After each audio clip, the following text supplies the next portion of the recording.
Jeddah Indian ഇസ്ലാഹി centre പ്രവാസികൾക്കിടയിൽ ഇസ്ലാമിക പ്രബോധനത്തിനായി ഒരു കൂട്ടായ്മ. യഥാർത്ഥ ഇസ്ലാമിക വിജ്ഞാനത്തിന്റെ അമൂല്യ ശേഖരം. നൂതന സംവിധാനമുള്ള audio, video and book library. കാസറ്റുകളും സീഡികളും യഥേഷ്ടം തിരഞ്ഞെടുക്കുവാനുള്ള സംവിധാനം. കൂടാതെ അനേകം ഇസ്ലാഹി പ്രസിദ്ധീകരണങ്ങളും.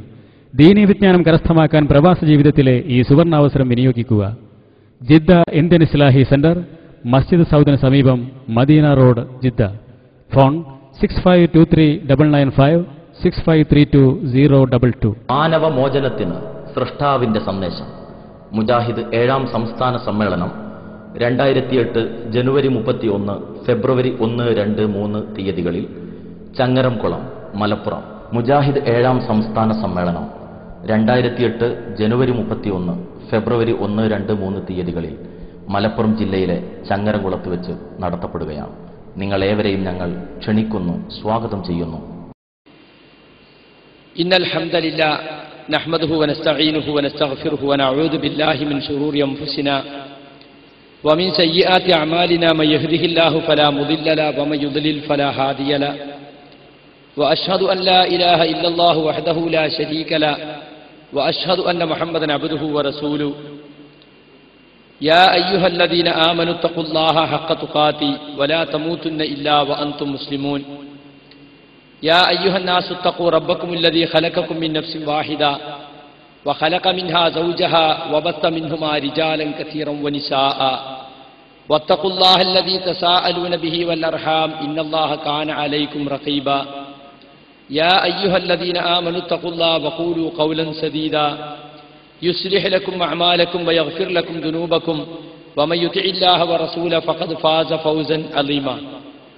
أما بعد فإن خير الحديث كتاب الله وأصدق السنن سنن محمد صلى الله عليه وسلم وشر الأمور محدثاتها وكل محدثة بدعة وكل بدعة ضلالة وكل ضلالة في النار. أعوذ بالله من الشيطان الرجيم. ولا تقربوا الزنا إنه كان فاحشة وساء سبيلا. പ്രിയമുള്ള സഹോദരി സഹോദരന്മാരെ, സർവാധിനാഥനായ റബ്ബ് സുബ്ഹാനഹു വ തആലയുടെ എല്ലാ വിധിവിലക്കുകളും സൂക്ഷിച്ചുകൊണ്ട് തഖ്വ കൈവിടാതെ ജീവിക്കാൻ ഞാനും നിങ്ങളും ആത്മാർത്ഥമായി പരിശ്രമിക്കേണ്ടതാണ് എന്ന കാര്യം ആദ്യം തന്നെ ഗൗരവപൂർവം ഉണർത്തുകയാണ്. മുസ്ലിമിന്റെ ലൈംഗിക വിശുദ്ധി എന്ന പരമപ്രധാനമായ ഈ കാലഘട്ടത്തിൽ ഏറെ പ്രസക്തമായ ഒരു വിഷയമാണ് എനിക്ക് നിങ്ങളോട് സംസാരിക്കാനുള്ളത്. എല്ലാ നാടുകളിലും പ്രസംഗിക്കേണ്ട ഒരു വിഷയമാണിത്. കാരണം ലൈംഗികമായ കുറ്റകൃത്യങ്ങൾ ഏറെ വർദ്ധിച്ചൊരു കാലഘട്ടത്തിലാണ് നാം ജീവിക്കുന്നത്. മറ്റ് സമുദായങ്ങളിലൊക്കെ അതൊരു വലിയ പാപമല്ല എന്ന അവസ്ഥയിലേക്ക് മുമ്പ് കാലത്തെ നീങ്ങിപ്പോയിട്ടുണ്ട്. അവരെ മതം തന്നെ പലപ്പോഴും ലൈംഗിക ആഭാസങ്ങളാൽ നിറഞ്ഞതാണ്. അവരുടെ ദൈവങ്ങൾ തമ്മിലുള്ള ലൈംഗിക ആഭാസങ്ങളാണ് അവരുടെ പുരാണങ്ങളുടെ ഇതിവൃത്തം തന്നെ. എന്നാൽ ഇസ്ലാമിക സമുദായം അങ്ങനെയല്ല. ലൈംഗിക വിശുദ്ധി കാത്തു സൂക്ഷിക്കുകയും ലൈംഗിക രംഗത്ത് വളരെ കർശനമായ ചിട്ടകൾ പാലിക്കുകയും ചെയ്യുന്ന, അല്ലെങ്കിൽ ചെയ്യേണ്ട ഒരു മതത്തിന്റെ അനുയായികളാണ് നാം.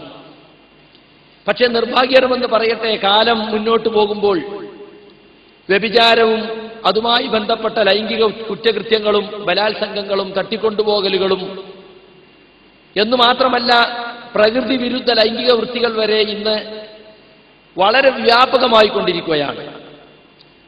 ഈ കുറ്റകൃത്യങ്ങൾ വ്യാപകമാകുന്നതിനനുസരിച്ച് ആളുകൾക്ക് അതിനോടുള്ള സമീപനത്തിലും മാറ്റം വരുന്നുണ്ട്.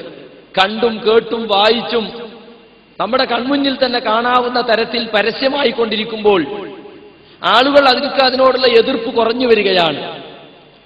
വീടുകളിലാകട്ടെ, വീടുകൾക്ക് പുറത്താകട്ടെ, ഹോട്ടലുകളിലാകട്ടെ, ബീച്ചുകളിലാകട്ടെ, സ്വന്തം നാട്ടിലാകട്ടെ, വിദേശത്താകട്ടെ, എവിടെ പോയി നോക്കിയാലും ഇത് ഒരർത്ഥത്തിൽ അല്ലെങ്കിൽ മറ്റൊരർത്ഥത്തിൽ ഇന്ന് വ്യാപകമാകുന്നു.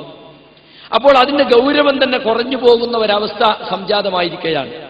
അതൊന്നും അത്ര വലിയ കുറ്റമല്ല എന്നിടത്തേക്ക് ചെറുപ്പക്കാരും പ്രായം ചെന്നവരുമൊക്കെ എത്തിപ്പെടുകയാണ്. എല്ലാവരും എല്ലാവർക്കും വഴിമാറിക്കൊടുക്കുകയാണ്. ആരും ആരെക്കുറിച്ചും ഇത്തരം കുറ്റകൃത്യങ്ങൾ കണ്ടാലും ഉപദേശിക്കാൻ പോകുന്നില്ല. കാരണം എന്താ? എനിക്കും ചിലപ്പോഴൊക്കെ അങ്ങനെ ചെയ്യേണ്ടി വന്നാലോ, അപ്പൊ പിന്നെ ഞാൻ വിമർശിച്ചാൽ പിന്നെ എനിക്ക് ചെയ്യാൻ പറ്റൂലല്ലോ. അതുകൊണ്ട് ആരും വിമർശിക്കാതെ ഉപദേശിക്കാതെ പരസ്പരം കണ്ടില്ലെന്ന് നടിച്ച് കണ്ണു ചിമ്മി നടന്നു പോകുന്ന അവസ്ഥയിലേക്ക് വരെ കാര്യങ്ങൾ നീങ്ങിക്കൊണ്ടിരിക്കുകയാണ്. ഇത്തരമൊരു സന്ദർഭത്തിലാണ് ഈ വിഷയം ഞാനിവിടെ സംസാരിക്കുന്നത്. ഈ വിഷയത്തിന് ഒരുപാട് തലങ്ങളുണ്ട്. അത് സംസാരിക്കണമെങ്കിൽ മണിക്കൂറുകൾ വേണം. മാത്രമല്ല ഇത് ഖുതുബയിൽ തന്നെ എല്ലാവരെയും ധരിപ്പിക്കേണ്ട, ഞാൻ നേരത്തെ പറഞ്ഞതുപോലെ ഓരോ നാട്ടിലും പ്രസംഗിക്കേണ്ട ഒരു വിഷയമാണിത്.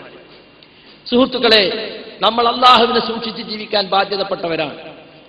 അള്ളാഹുവിന് ജീവിതം സമർപ്പിച്ചവൻ എന്നാണ് മുസ്ലിം എന്നതിന്റെ അർത്ഥം. ഇന്ന സ്വലാത്തി വനുസുക്കി വമഹ്യായ വമമാത്തി ലില്ലാഹി റബ്ബിൽ ആലമീൻ.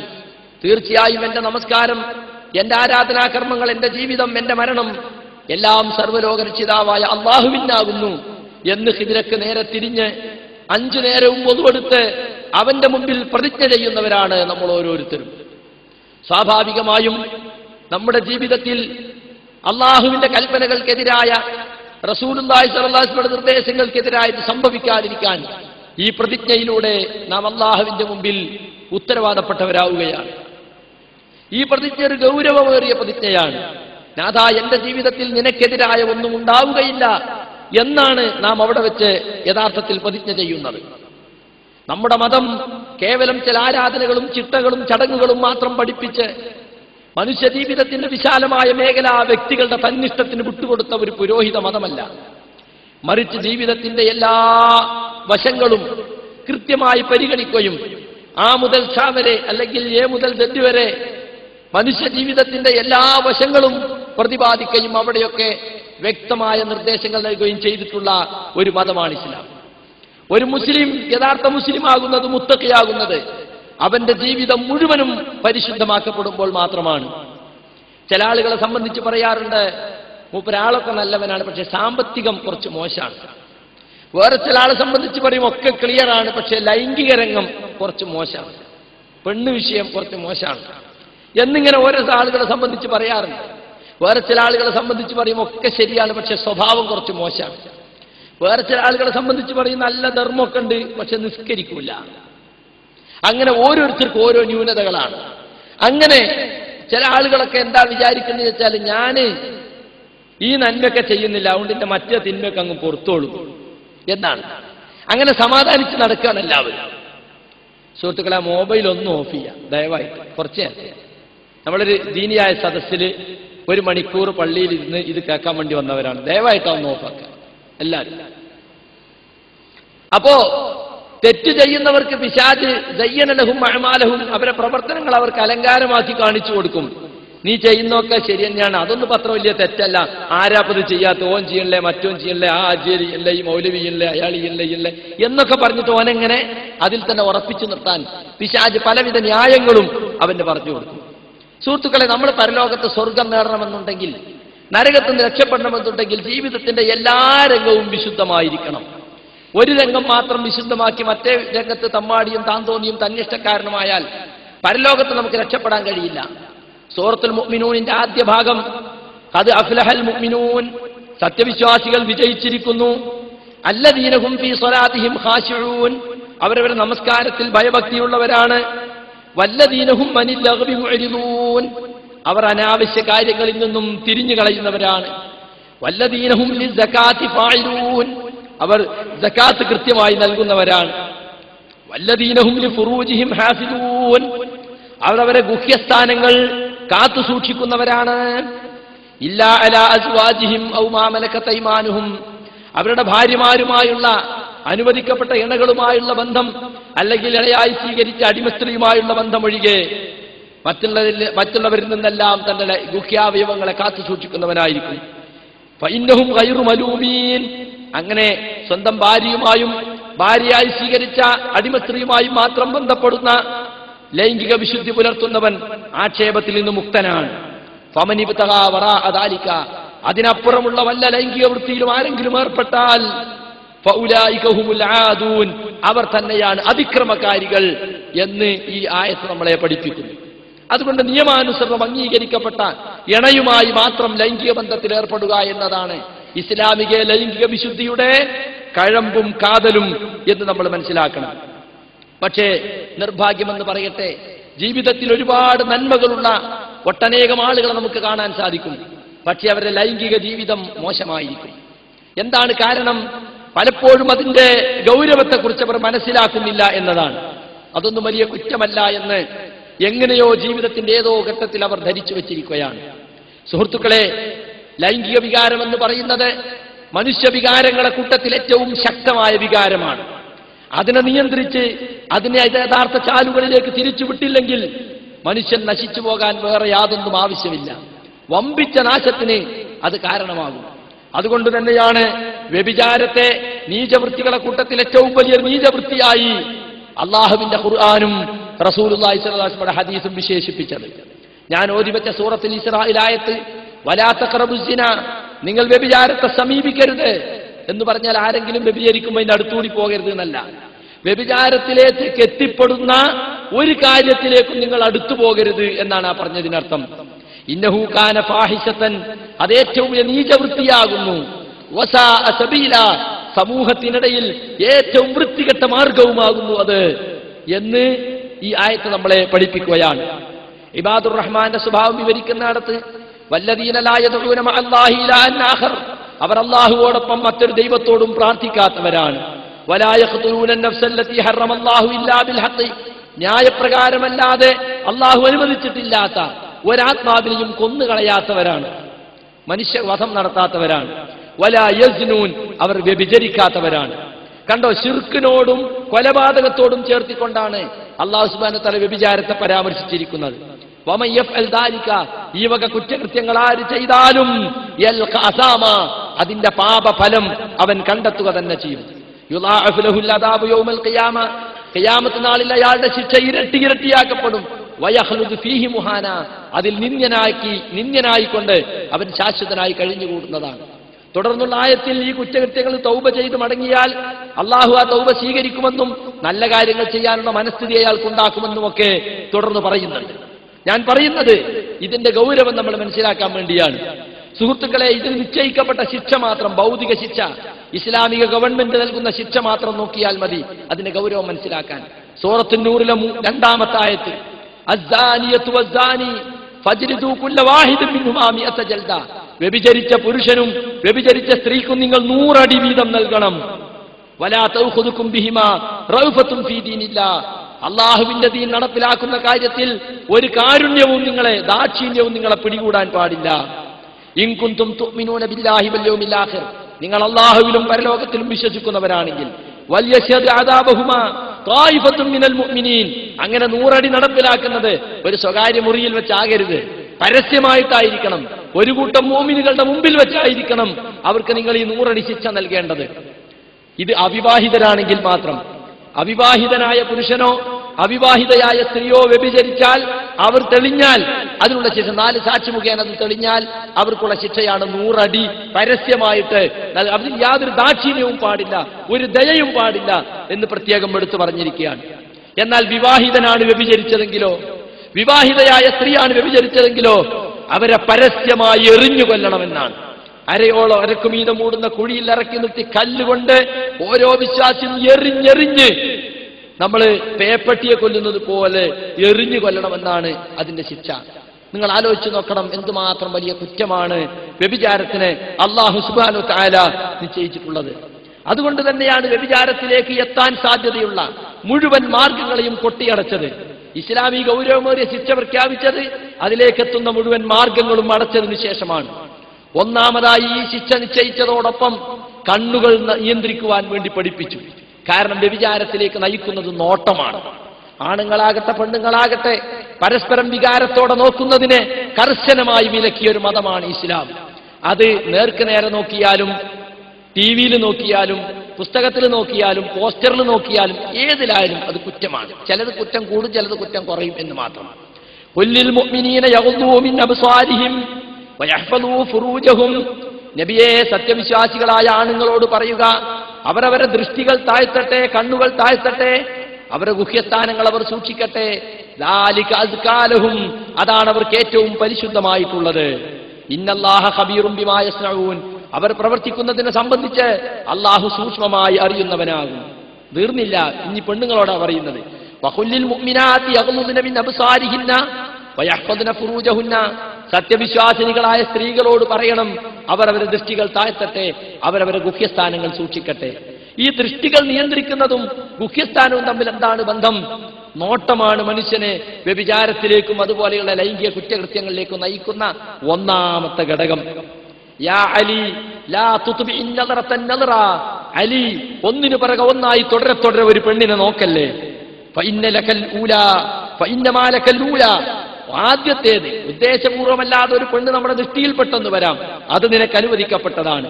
വലൈസലക സാനിയ, വീണ്ടും കരുതിക്കൂട്ടി നോക്കുന്നത് അത് നിനക്ക് അർഹതയുള്ളതല്ല എന്ന് അലി റളിയല്ലാഹു അൻഹുവിനോട് നബി സല്ലല്ലാഹു അലൈഹി വസല്ലം പറഞ്ഞതായിട്ട് കാണാൻ സാധിക്കും. സുഹൃത്തുക്കളെ, ഇന്ന് നമ്മുടെ കുടുംബങ്ങളിലൊക്കെ ഇത് എത്രയോ നടന്നുകൊണ്ടിരിക്കുകയാണ്. അന്യ സ്ത്രീകളെ നോക്കാൻ വേണ്ടി എന്തെല്ലാം ചാൻസുകൾ കിട്ടുമോ എന്ന് നോക്കി നടക്കുന്ന ചെറുപ്പക്കാരെയും പ്രായം ചെന്നവരെയും തന്നെ നമുക്ക് കാണുവാൻ സാധിക്കും. നമ്മുടെ സിനിമകളിലും സീരിയലിലും ഒക്കെ ആളുകൾ ഇന്ന് അടിമപ്പെട്ടുകൊണ്ടിരിക്കുന്നത് എന്തുകൊണ്ടാണ്? അവർ ഇത് കാണുകയാണ്. പുരുഷന്മാര് സ്ത്രീകളുടെ ഔറത്ത് കാണുന്നു, സ്ത്രീകൾ പുരുഷന്മാരുടെ ഔറത്ത് കാണുന്നു. പുരുഷനും സ്ത്രീയും തമ്മിൽ മറച്ചു വെക്കേണ്ട ലൈംഗിക വൃത്തികൾ പരസ്യമായി നടക്കുന്നത് സിനിമകളിലും സീരിയലുകളിലും നോക്കിക്കൊണ്ടിരിക്കുകയാണ്. മനുഷ്യന്റെ സംസ്കാരം നശിക്കുന്ന, മനുഷ്യന്റെ മനസ്സ് ദുഷിപ്പിക്കുന്ന അത്തരം സീരിയലുകൾക്ക് അടിമപ്പെട്ടവരാണ് നമ്മുടെ സഹോദരങ്ങളിലും സഹോദരിമാരിലും ഒറ്റനവധി ആളുകൾ. അതുകൊണ്ട് തന്നെ ഇന്ന് പരസ്യക്കാരെല്ലാവരും പെണ്ണുങ്ങളെയാണ് പരസ്യത്തിന് സ്വീകരിക്കുന്നത്. ജ്വല്ലറിക്കാരുടെ പരസ്യം, ഏറ്റവും വലിയ മോഡൽ പെണ്ണിനെ ലക്ഷങ്ങളും കോടികളും കൊടുത്താണ് മുസ്ലിം ജ്വല്ലറിക്കാൾ വിലക്കെടുക്കുന്നത്. മുസ്ലിം എന്ന് ഞാൻ അടിവരയിട്ട് പറയാൻ കാരണം അതാണ്. ഹിന്ദുക്കൾക്ക് ഇതൊന്നും പ്രശ്നമല്ല, ക്രിസ്ത്യാനിക്ക് പ്രശ്നമല്ല, പക്ഷെ മുസ്ലിമിന് അങ്ങനെയല്ല. കച്ചവടം കിട്ടാൻ വേണ്ടി ഏറ്റവും വലിയ മോഡൽ പെണ്ണേതാണ്, അല്ലെങ്കിൽ മിസ് ഇന്ത്യയെ കിട്ടുമോ, മിസ് കേരളയെ കിട്ടുമോ, എന്നിട്ട് അവളെ ചിത്രം, അത് പകുതി നഗ്നമായിട്ട്. ഇവിടുത്തെ ടെക്സ്റ്റൈൽസുകാര്, മുസ്ലിം ടെക്സ്റ്റൈൽസുകാര്, എനിക്കറിയാം മലയാളത്തിൽ ഖുതുബ കേൾക്കുന്ന പള്ളിയിൽ പോകുന്നവർ പോലും ഉണ്ടതിൽ. അവരുടെ ടെക്സ്റ്റൈൽസിന്റെ പരസ്യം അന്യ പെണ്ണുങ്ങളെ വെച്ചിട്ടാണ്.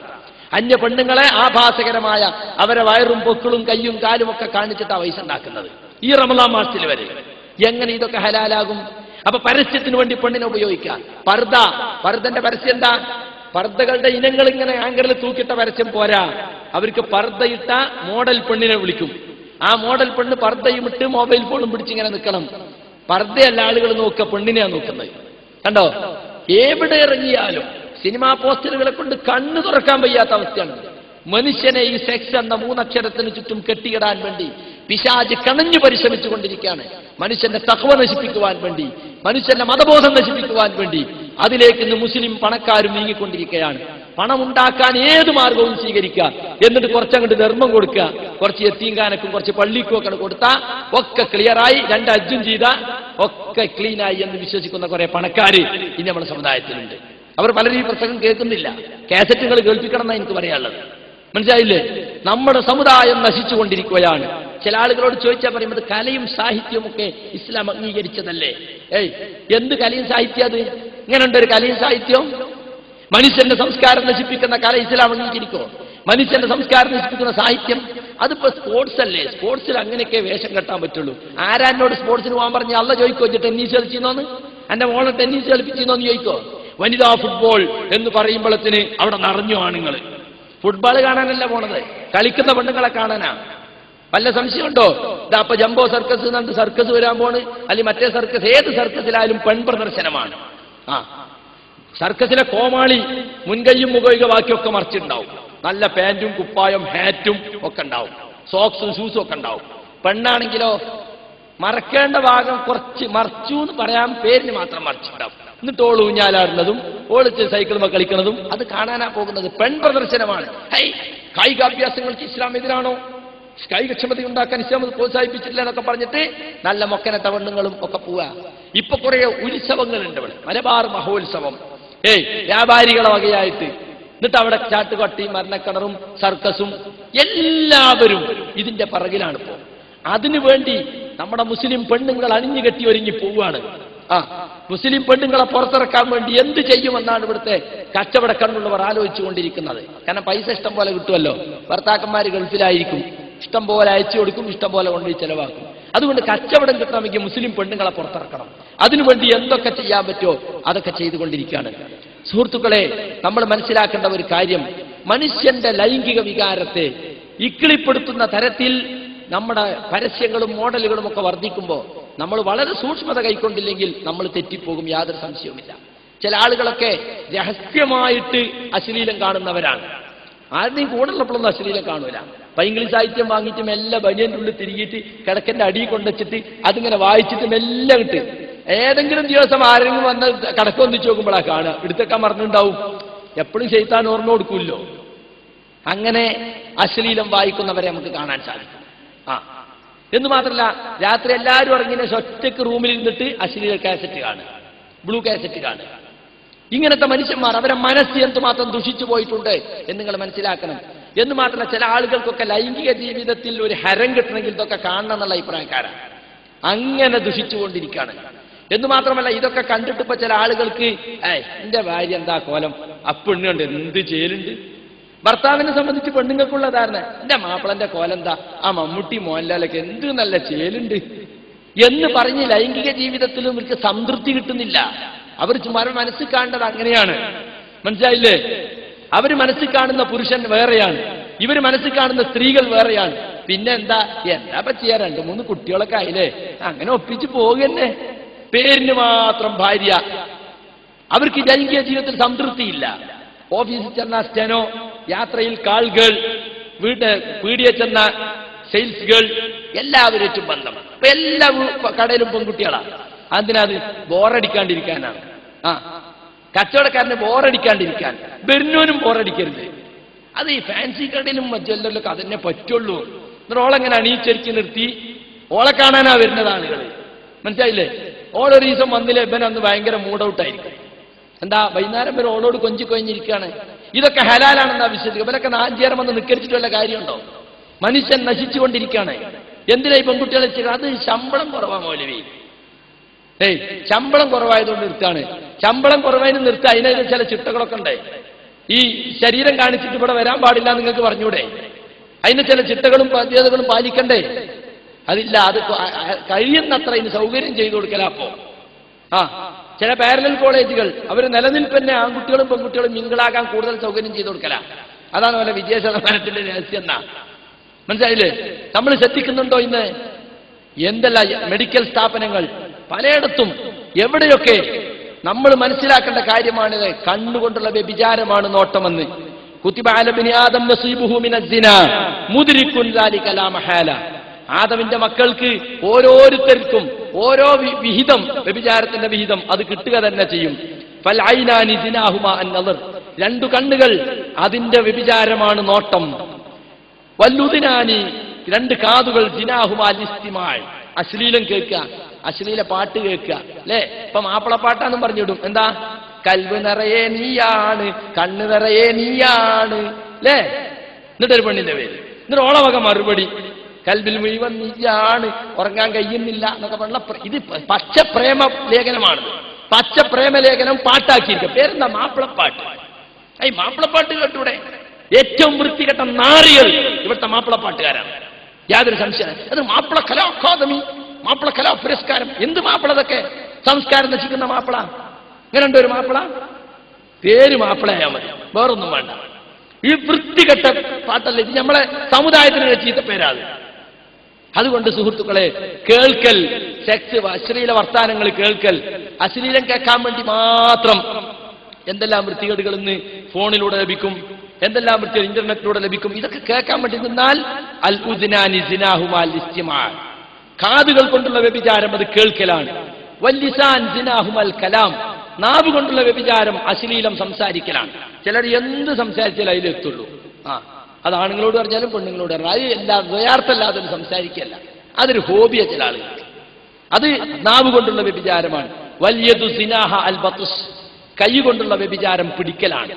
ആണ് പെണ്ണിനെ, പെണ്ണാണിനെ. അന്യായമായ ഒരു പെണ്ണിനെ തൊടുക, പിടിക്കുക എന്നുള്ളത് പുരുഷനെ സംബന്ധിച്ചിടത്തോളം കൈ കൊണ്ടുള്ള വ്യഭിചാരമാണ്. പെണ്ണിനെ സംബന്ധിച്ചിടത്തോളം അങ്ങനെ തന്നെയാണ്. വറജുലു സിനാഹ അൽ ഖുതാ വറിജിൽ, കാലുകൊണ്ടുള്ള വ്യഭിചാരം അത് ഇത്തരം വൃത്തികേടിലേക്ക് നടന്നു പോകലാണ്. വൽ ഖൽബു യഹ്വാ വയതമന്ന, മനുഷ്യന്റെ ഹൃദയം ആഗ്രഹിക്കുകയും മോഹിക്കുകയും ചെയ്യും. വയുസദ്ദിഖു ദാലികൽ ഫർജ് വയുകദ്ദിബുഹു, അത് സാക്ഷാത്കരിച്ചു കൊടുക്കുന്നത് മനുഷ്യന്റെ ഗുഹ്യസ്ഥാനമാണ്. അത് സത്യപ്പെടുത്തുകയോ കളവാക്കുകയോ ചെയ്യുന്നു എന്ന് പറയുന്നു. സുഹൃത്തുക്കളെ, ഇതെല്ലാം എന്ത് ഗൗരവമുള്ള ഹദീസുകളാണ്. അപ്പൊ ആദം സന്തതികളിൽ എല്ലാവർക്കും ഇതിന്റെ ഓരോ വിഹിതം കിട്ടുന്നു എന്നാണ് ഹദീസിന്റെ തുടക്കം. കണ്ടോ? ഒന്നുകിൽ കണ്ണുകൊണ്ടുള്ള വിചാരം, അല്ലെങ്കിൽ കാതുകൊണ്ടുള്ള വിചാരം, അല്ലെങ്കിൽ നാവുകൊണ്ടുള്ള വിചാരം. ഇങ്ങനെ പലതരത്തിലുള്ള വ്യഭിചാരങ്ങൾ അള്ളാഹുവിന്റെ റസൂൽ പഠിപ്പിക്കുകയാണ്. ഇങ്ങനെ ഉണ്ട് കണ്ടോ. ഈ വ്യഭിചാരത്തെ സംബന്ധിച്ച് പല ആളുകളും ഇന്ന് തീരെ ഗൗരവത്തിൽ കാണുന്നില്ല. കല്യാണം കഴിക്കണമെന്ന് യുവാക്കളോട് പറഞ്ഞല്ലോ, അഗളുലിൽ ബസർ, കണ്ണുകൾ നിയന്ത്രിക്കാൻ, കണ്ണുകൾ താഴ്ത്താൻ ഏറ്റവും യോജിച്ചത് കല്യാണം കഴിക്കലാണ് എന്ന് പറഞ്ഞ അന്യ പെണ്ണിനെ കാണുമ്പോൾ ഞാൻ എന്തിനാ അവളെ നോക്കണം, എനിക്ക് അവളെ നോക്കാൻ പാടില്ലല്ലോ, എനിക്ക് നോക്കാൻ അനുവദിക്കപ്പെട്ട എന്റെ ഭാര്യ ഉണ്ടല്ലോ വീട്ടിൽ എന്ന് ഒരു സത്യവിശ്വാസി ചിന്തിക്കണം എന്നാ പറഞ്ഞത്. അവന്റെ കണ്ണുകളെ നിയന്ത്രിക്കാൻ അവന് സാധിക്കണം. അത് ഈ സീരിയൽ കാണുന്നത് നിർത്തിയാൽ മതി. അപ്പോഴേ സ്വന്തം ഭാര്യയുടെ മഹത്വം മനസ്സിലാവുള്ളൂ. മറ്റുള്ളവർക്ക് അത് മനസ്സിലാവില്ല.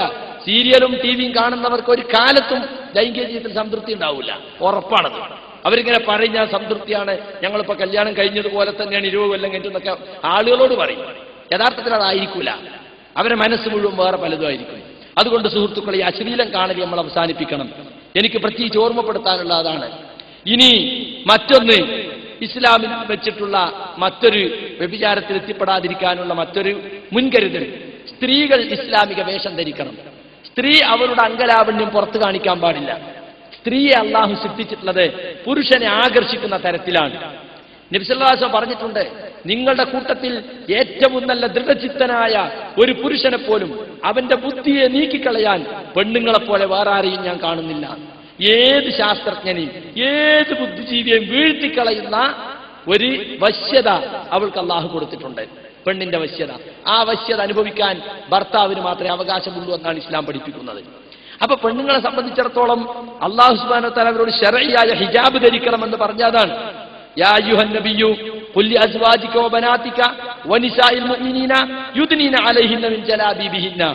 നബിയെ, നിങ്ങളുടെ ഭാര്യമാരോടും പെൺകുട്ടികളോടും സത്യവിശ്വാസിനികളായ സ്ത്രീകളോടും നിങ്ങൾ പറയണം, അവർ അവരുടെ ജിൽബാബുകൾ ശരീരത്തിലേക്ക് താഴ്ത്തിയിരട്ടെ. എന്താ ജിൽബാബ് എന്ന് പറഞ്ഞാൽ? ശരീരം ഒന്നായി മൂടുന്ന പർദ്ദക്ക് പറയുന്ന പേരാണ് ജിൽബാബ്. മനസ്സിലായില്ലേ? അതാണ് മുസ്ലിം പെണ്ണിന്റെ വേഷം. ചുരിദാർ മുസ്ലിം പെണ്ണിന്റെ വേഷമല്ല, സാരി മുസ്ലിം പെണ്ണിന്റെ വേഷമല്ല. കാരണം അതൊക്കെ ശരീരത്തെ അഴക് വർദ്ധിപ്പിക്കുന്നതാണ്. പർദ്ദ എന്ന് പറഞ്ഞാൽ ശരീരത്തിന്റെ അഴക് മറച്ചു വെക്കുന്നതാണ്. അതുകൊണ്ട് ആ പർദ്ദക്ക് ചില നിബന്ധനകള് മുസ്ലിം പണ്ഡിതന്മാർ 8ഓളം നിബന്ധനകൾ പറഞ്ഞിട്ടുണ്ട്. ഒന്നാമത്തത്, പർദ്ദ തന്നെ ആകർഷണീയമായിരിക്കരുത്. ഇന്ന് ചില പർദ്ദകൾ നമ്മളെ തലശ്ശേരിന്നാണ് അതൊക്കെ ഇറങ്ങല്. 15 കണ്ണാടി കയ്യുമ്മേ, 15 കണ്ണാടി ഇക്കയ്യുമ്മേ, ഇവിടുന്ന് ഇങ്ങോട്ട് കണ്ണാടി, കുറെ എംബ്രോയിഡറി. ഒരു പർദ്ദ അടിക്കാൻ 1000 റുപ്യ കിട്ടും. എന്താ, ഒരു കണ്ണാടിക്ക് 5 റുപ്യ, അത് വെച്ച് പിടിപ്പിക്കാൻ 3 റുപ്യ. അപ്പൊ 8, 100 × 8, 800 അതിനെ കിട്ടി. പിന്നെ അടിച്ചതിന് 500 റുപ്യ വേറെയും. അപ്പൊ 1300, 1500 റുപ്യ പർദ്ദ അടിക്കാൻ. എന്തിനാത്? മറ്റുള്ളവരെ ആകർഷിക്കാൻ. ഒരു കല്യാണത്തിന് 3 പർദ്ദ പെണ്ണുങ്ങൾ എടുക്കണേ. മൈലാഞ്ചിന്റെ അന്ന് 1, പിന്നെ കല്യാണത്തിന്റെ അന്ന് രാവിലെ ഉച്ചോളം 1, പിന്നെ ഉച്ചയ്ക്ക് ശേഷം 1. ഇതൊക്കെ എടുത്തു കൊടുക്കുന്ന മഫന്മാരുണ്ട് ഇവിടെ. എന്നിട്ട് തല വണയം വെച്ച് പലിശയും വാങ്ങിയിട്ട് എങ്ങനെങ്കിലും ഇതൊക്കെ സാധിപ്പിച്ചു കൊടുക്കണേ. വൃത്തികെട്ട സംസ്കാരമല്ലേ ഇത്? ആരോ അള്ളാഹുവിന്റെ അടുക്ക് ഈ ദൂരത്തിനൊക്കെ നമ്മൾ മറുപടി പറയേണ്ടി വരൂലേ? അപ്പൊ പർദ്ദ തന്നെ ആകർഷണീയം. പർദ്ദ ഇട്ടണോ പർദ്ദയാണ്, പക്ഷെ കണ്ടാ നല്ല നോക്കിപ്പോണയാതി പർദ്ദ. അതിനങ്ങനത്തെ എംബ്രോയിഡറി, നല്ല നെറ്റിപ്പട്ടം കെട്ടിയ ആനക്കുട്ടി വരികയെന്ന് തോന്നും. ആ പർദ്ദയും ആ മഫ്തിയൊക്കെ പാട്ട്, മഫ്തന്റെ തലക്ക് ഭാഗത്ത് ഒരുപാട് മുത്തുകൾ, ഈ ബാക്കിൽ നല്ലൊരു പൂവ് തുന്നിപ്പിടിപ്പിച്ചത് അല്ലെ. പിന്നെന്തിനാ പർദ്ദ ഇടുന്നത്? പർദ്ദ ഇടണമെന്ന് പറഞ്ഞത് പെണ്ണിന്റെ മാദകത്വം മറച്ചു വെക്കാനാണ്, പെണ്ണിന്റെ അഴക് വെളിവാക്കാതിരിക്കാനാണ്. പക്ഷേ അഴകിനെ ദ്വിഗുണീഭവിപ്പിക്കുന്ന തരത്തിലുള്ള പർദ്ദയായാലോ? അതുകൊണ്ട് പർദ്ദ ആകർഷകമായിരിക്കുക. അതിനാണ് കറുപ്പ് പർദ്ദ വെക്കേണ്ടേ. മറ്റ് കളറുകളൊക്കെ ആകർഷകമാണ്, കറുപ്പ് ആകർഷകമല്ലാത്തതുകൊണ്ടാണ് കറുപ്പ് വേണമെന്ന് മുസ്ലിം പണ്ഡിതന്മാർ പ്രത്യേകം നിഷ്കർഷിച്ചത്. അവിടെ നമ്മളെ പർദ്ദ കച്ചവടക്കാർ 313 കളറുകളിൽ 1001 ഫാഷനുകളിൽ ഇറക്കുന്നു. എന്നിട്ട് പറയാണ്, എന്താ പറയണത്? ഏത് പർദ്ദ ശരീരം മുൻകൈയും മുഖവും ഒഴികെ ബാക്കിയൊക്കെ മറച്ചാൽ പിന്നെ ഏത് കളറായാലും എന്തലങ്കാരമുണ്ടെങ്കിലും കുഴപ്പമില്ല എന്ന് അവർ പരസ്യത്തിൽ കൊടുക്കുന്നു. ആരാ ഞങ്ങളത് പഠിപ്പിച്ചേ? ഒരു പർദ്ദക്കാരെ പരസ്യത്തിലുള്ളത്. മുസ്ലിം പണ്ഡിതന്മാർ അതിന് എതിർപ്പില്ല. എന്ത്? ഏത് കളറുവാ, എന്ത് അലങ്കാരം ഇവ തുന്നി പിടിപ്പിക്കാൻ പാടില്ല. പർദ്ദ അലങ്കാരമായിരിക്കരുത്. രണ്ടാമത്തത്, ഇടുങ്ങിയതാകരുത്, ഇറുകിപ്പിടിച്ച പെട്ടെന്ന് ഒരു ബോഡി ഷേപ്പ് പർദ്ദ ഒക്കെ തലശ്ശേരിന്ന് ഇറങ്ങുക. ഷെയ്ത്താപ്പ് കൂടുതൽ ഇവിടെ ഈ വിഷയത്തിൽ കളിക്കുന്നത്. ബോഡി ഷേപ്പ് പർദ്ദ. ബോഡി ഷേപ്പ് എന്ന് പറഞ്ഞാൽ അവളെ ശരീരത്തിന് ഓരോ സ്ഥലത്ത് എത്ര തടിയുണ്ട് എന്ന് പുറത്തുനിന്ന് നോക്കിയാൽ മനസ്സിലാണ്. ബാക്കി പറയണ്ടല്ലോ. അത്തരത്തിലുള്ള പർദ്ദ ഇതവിടെ ഇങ്ങോട്ട് കൈയിന്റെ കച്ചം മുതൽക്ക് അര വരെ നല്ലോണം ടൈറ്റ് ആക്കുക. ഒരു തൊട വരെ, മുട്ടുകാലിന്റെ കുറച്ചിപ്പുറം വരെ ആ ടൈറ്റ് ആക്കി വെച്ചാൽ എല്ലാ കാണേണ്ട ഭാഗങ്ങളൊക്കെ ശരിക്കും കാണും. പർദ്ദ ഇട്ടണോ? തീണ് ചുരിദാറിനേക്കാളും മോശമാണ്. മനസ്സിലായില്ലേ? അത് നേരിയ തുണി കൊണ്ടുള്ള പർദ്ദയാണെങ്കിലോ പിന്നെ പറയും വേണ്ട. ശൈത്താനാണ് ആ പെണ്ണിന്റെ കൂടെ, മനസ്സിലായിക്കോളെ. നിങ്ങളൊക്കെ സ്വന്തം ഭാര്യമാർക്കും മക്കൾക്കും ഒക്കെ പർദ്ദ അതൊന്നും ഞാൻ നോക്കില്ല. ഓള് പോകും, ഓള് വാങ്ങും, ഓളടിക്കും, ഓളിടും, ഓള് നടക്കും. നിനക്കെന്താ പണി? ഭർത്താവിന്റെ ഉദ്യോഗ തന്നെ? അതൊന്നും നോക്കാൻ പറ്റൂലേ? നോക്കണതൊക്കെ. എങ്ങനത്തെ പർദ്ദയാ ഭാര്യ ഇടുന്നത്, എങ്ങനത്തെ പർദ്ദയാ മോളിടുന്നത്, എങ്ങനത്തെ പർദ്ദയാ പെങ്ങളിടുന്നത് നോക്കണം. ആണുങ്ങൾക്ക് ബാധ്യതയുണ്ട് അതിലൊക്കെ. അതിലൊന്നും ബാധ്യതല്ല. വെറും വൈകുന്നേരത്തിന് ചെല്ല പൊതി കൊണ്ട് നേരം വെളുക്കുമ്പോൾ പോരാ, വൈകുന്നേരത്തെ പിറ്റേന്നും അത്ര പൂശിച്ചല്ല. ഇതാ നമ്മളെ പണി. ഭർത്താവ് എന്ന് പറഞ്ഞാൽ ആരാ? ഭർത്താവിന്റെ ഉത്തരവാദിത്വം എന്താ? നമ്മുടെ ഭാര്യമാര് പുറത്തിറങ്ങുന്നത് എങ്ങനെയായിരിക്കണം അത് നമ്മൾ അറിയണം. പല ആളുകളെ ശ്രദ്ധിക്കുന്നില്ല. അതുകൊണ്ടാണ് അത് ഗൗരവത്തിൽ പറയുന്നത്. പല പ്രാവശ്യം പറഞ്ഞിട്ടും നമ്മളെ ഈ പള്ളിയിൽ വരുന്ന പെണ്ണുങ്ങൾ പോലും ഇപ്പോഴും ചുരിദാറിട്ട് വരിക, ബാഗിൽ നിൽക്കാർ കുപ്പായിട്ട് വരിക, പുറത്തിറങ്ങിയിട്ടാ നിൽക്കാർ കുപ്പായിച്ചിട്ട് പഴയ ചുരിദാറുമ്പോ പോവുക. ഈ സ്വഭാവമൊക്കെ ഇവിടെ ഇപ്പോഴും നിലനിൽക്കുന്നു എന്നാ പെണ്ണുങ്ങൾ പറയുന്നത്. എന്താണ് ഈ ഖുത്ബയൊക്കെ കേട്ടിട്ട് കാര്യം? എന്തിനാ ഖുത്ബ മലയാളത്തിലാക്കിയത്? ഖുത്ബ മലയാളത്തിലാക്കിയത് ആളുകൾക്ക് മനസ്സിലാകാൻ വേണ്ടിയല്ലേ? ഞങ്ങൾക്ക് പ്രസംഗിച്ച് പഠിക്കാൻ വേണ്ടിയല്ല.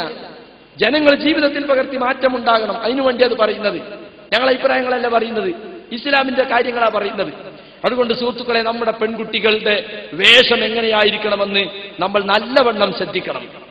കാരണം നമ്മൾ പലപ്പോഴും അതിനെ സംബന്ധിച്ചൊരു ഉദാസീന മനോഭാവം, അത് ശ്രദ്ധിക്കാത്തൊരവസ്ഥ. അതുകൊണ്ട് ഇറുകിയതാകരുത്, കട്ടി കുറഞ്ഞതാകരുത്. ഇവിടെ ചില ചുരിദാറുകാരുണ്ട്, ചേച്ച ആണുങ്ങൾ പറയും ഒക്കെ മറഞ്ഞുള്ള എന്റെ ഭാര്യ ചുരിദാർ ഇവിടുന്ന് കണ്ട് പൊളിഞ്ഞുണ്ടാവും. അടിയിലിടുന്ന പൈജാമയോ വളരെ നേരിയത്, ശരീരത്തിന്റെ എല്ലാ ഭാഗവും കാണുന്ന ജാതി. ചെറിയ കുട്ടികൾക്കാണെങ്കിൽ 2, 3 വയസ്സ് അല്ലെങ്കിൽ 5, 6 വയസ്സുള്ള കുട്ടികളാണെങ്കിൽ പോട്ടെ, പ്രായം ചെന്ന പ്രായപൂർത്തിയെത്തിയ യുവതികൾ എന്ന് മാത്രം. ഇപ്പോ പൊതുവെ രക്ഷിതാക്കൾക്ക് ഒരു കാഴ്ചപ്പാടെന്താ വെച്ചാൽ കുറച്ചൊക്കെ അങ്ങനെ ചെത്തിപ്പൊളിച്ച വേഷത്ത് പെൺകുട്ടികളെ നടത്തിയാലേ നല്ല മാപ്പിളിനെ കിട്ടുള്ളൂ. ഒരു അടിപൊളി മാപ്പിളിനെ കിട്ടണമെങ്കിൽ അങ്ങനെ വേണം. ഓൾ ഇങ്ങനെ ഒരു ബീവിയായിട്ട് നടക്കണ വേണം, എനിക്ക് വേണ്ട എന്ന് പറയുള്ളൂ ചെറുപ്പക്കാര്. അതുകൊണ്ട് കുറച്ചൊക്കെ അടിച്ചു പൊളിച്ച് നടക്കണം.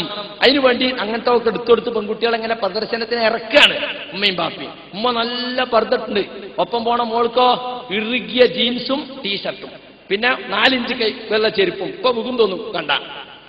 വേറെ ചിലൊന്നുണ്ട് പറഞ്ഞിട്ട് കാലങ്ങ് നീട്ടി നടക്കാൻ പറ്റൂല, ഇത്ര വീതി ഉണ്ടാവില്ല, ഇങ്ങനെ ഇങ്ങനെ ഇങ്ങനെ ഇങ്ങനെ പോകും. താറാവ് നടക്കും പോലെ. നായി പിന്നാലൂടി എന്താ കാട്ടുക? ഒന്നായിട്ട് പൊന്നിച്ച് കൊണ്ടേണ്ടി വരും. അങ്ങനത്തെ നായ അയച്ചു വിടണം. അങ്ങനത്തെ പിന്നാലെ എവിടുന്ന് അതൊക്കെ?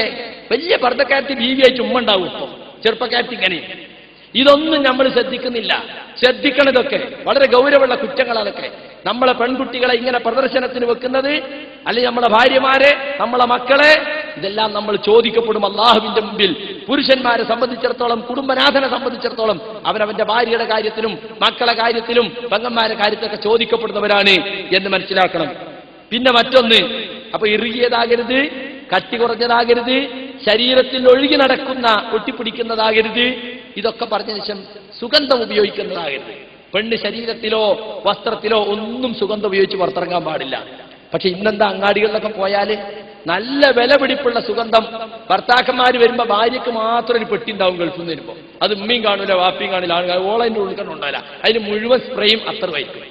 ഭർത്താവ് നാട്ടിലില്ലാത്ത ബൾക്ക് എന്തിനാ അത്ര അധികം? 1 മാസം കഴിഞ്ഞാൽ അപ്പം പോകും. പിന്നെ ഇതിങ്ങനെ തേച്ച് വിലച്ച് തന്നെ. അതുകൊണ്ടാ പെണ്ണുങ്ങൾക്ക് പുറത്തിറങ്ങാനുള്ള വലിയ വാഞ്ച. ഇതൊന്ന് കാണിക്കേണ്ട ആരെങ്കിലും. എന്നിട്ട് നല്ല സ്പ്രേ അടിച്ചിട്ട് അങ്ങാടി കൂടി ഇങ്ങനെ നടക്കുക, തൊട്ടേനും പിടിച്ചതിനും ഒക്കെ അങ്ങാടിയിൽ വരിക.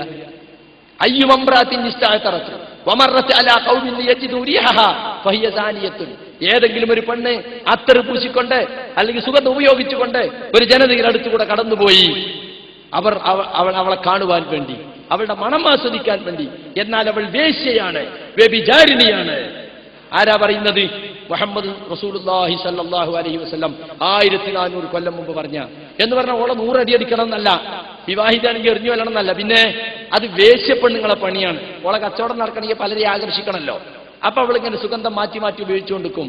ആ സ്വഭാവം നമ്മളെ പെണ്ണുങ്ങൾക്ക് പാടില്ല. ഭർത്താവിന്റെ മുമ്പിലാണ് പെണ്ണ് സുഗന്ധം ഉപയോഗിക്കേണ്ടതും ആഭരണം അണിയേണ്ടതും അവളെല്ലാ അലങ്കാരവും കാണിക്കേണ്ടതും ഭർത്താവിന്റെ മുമ്പിലാണ്.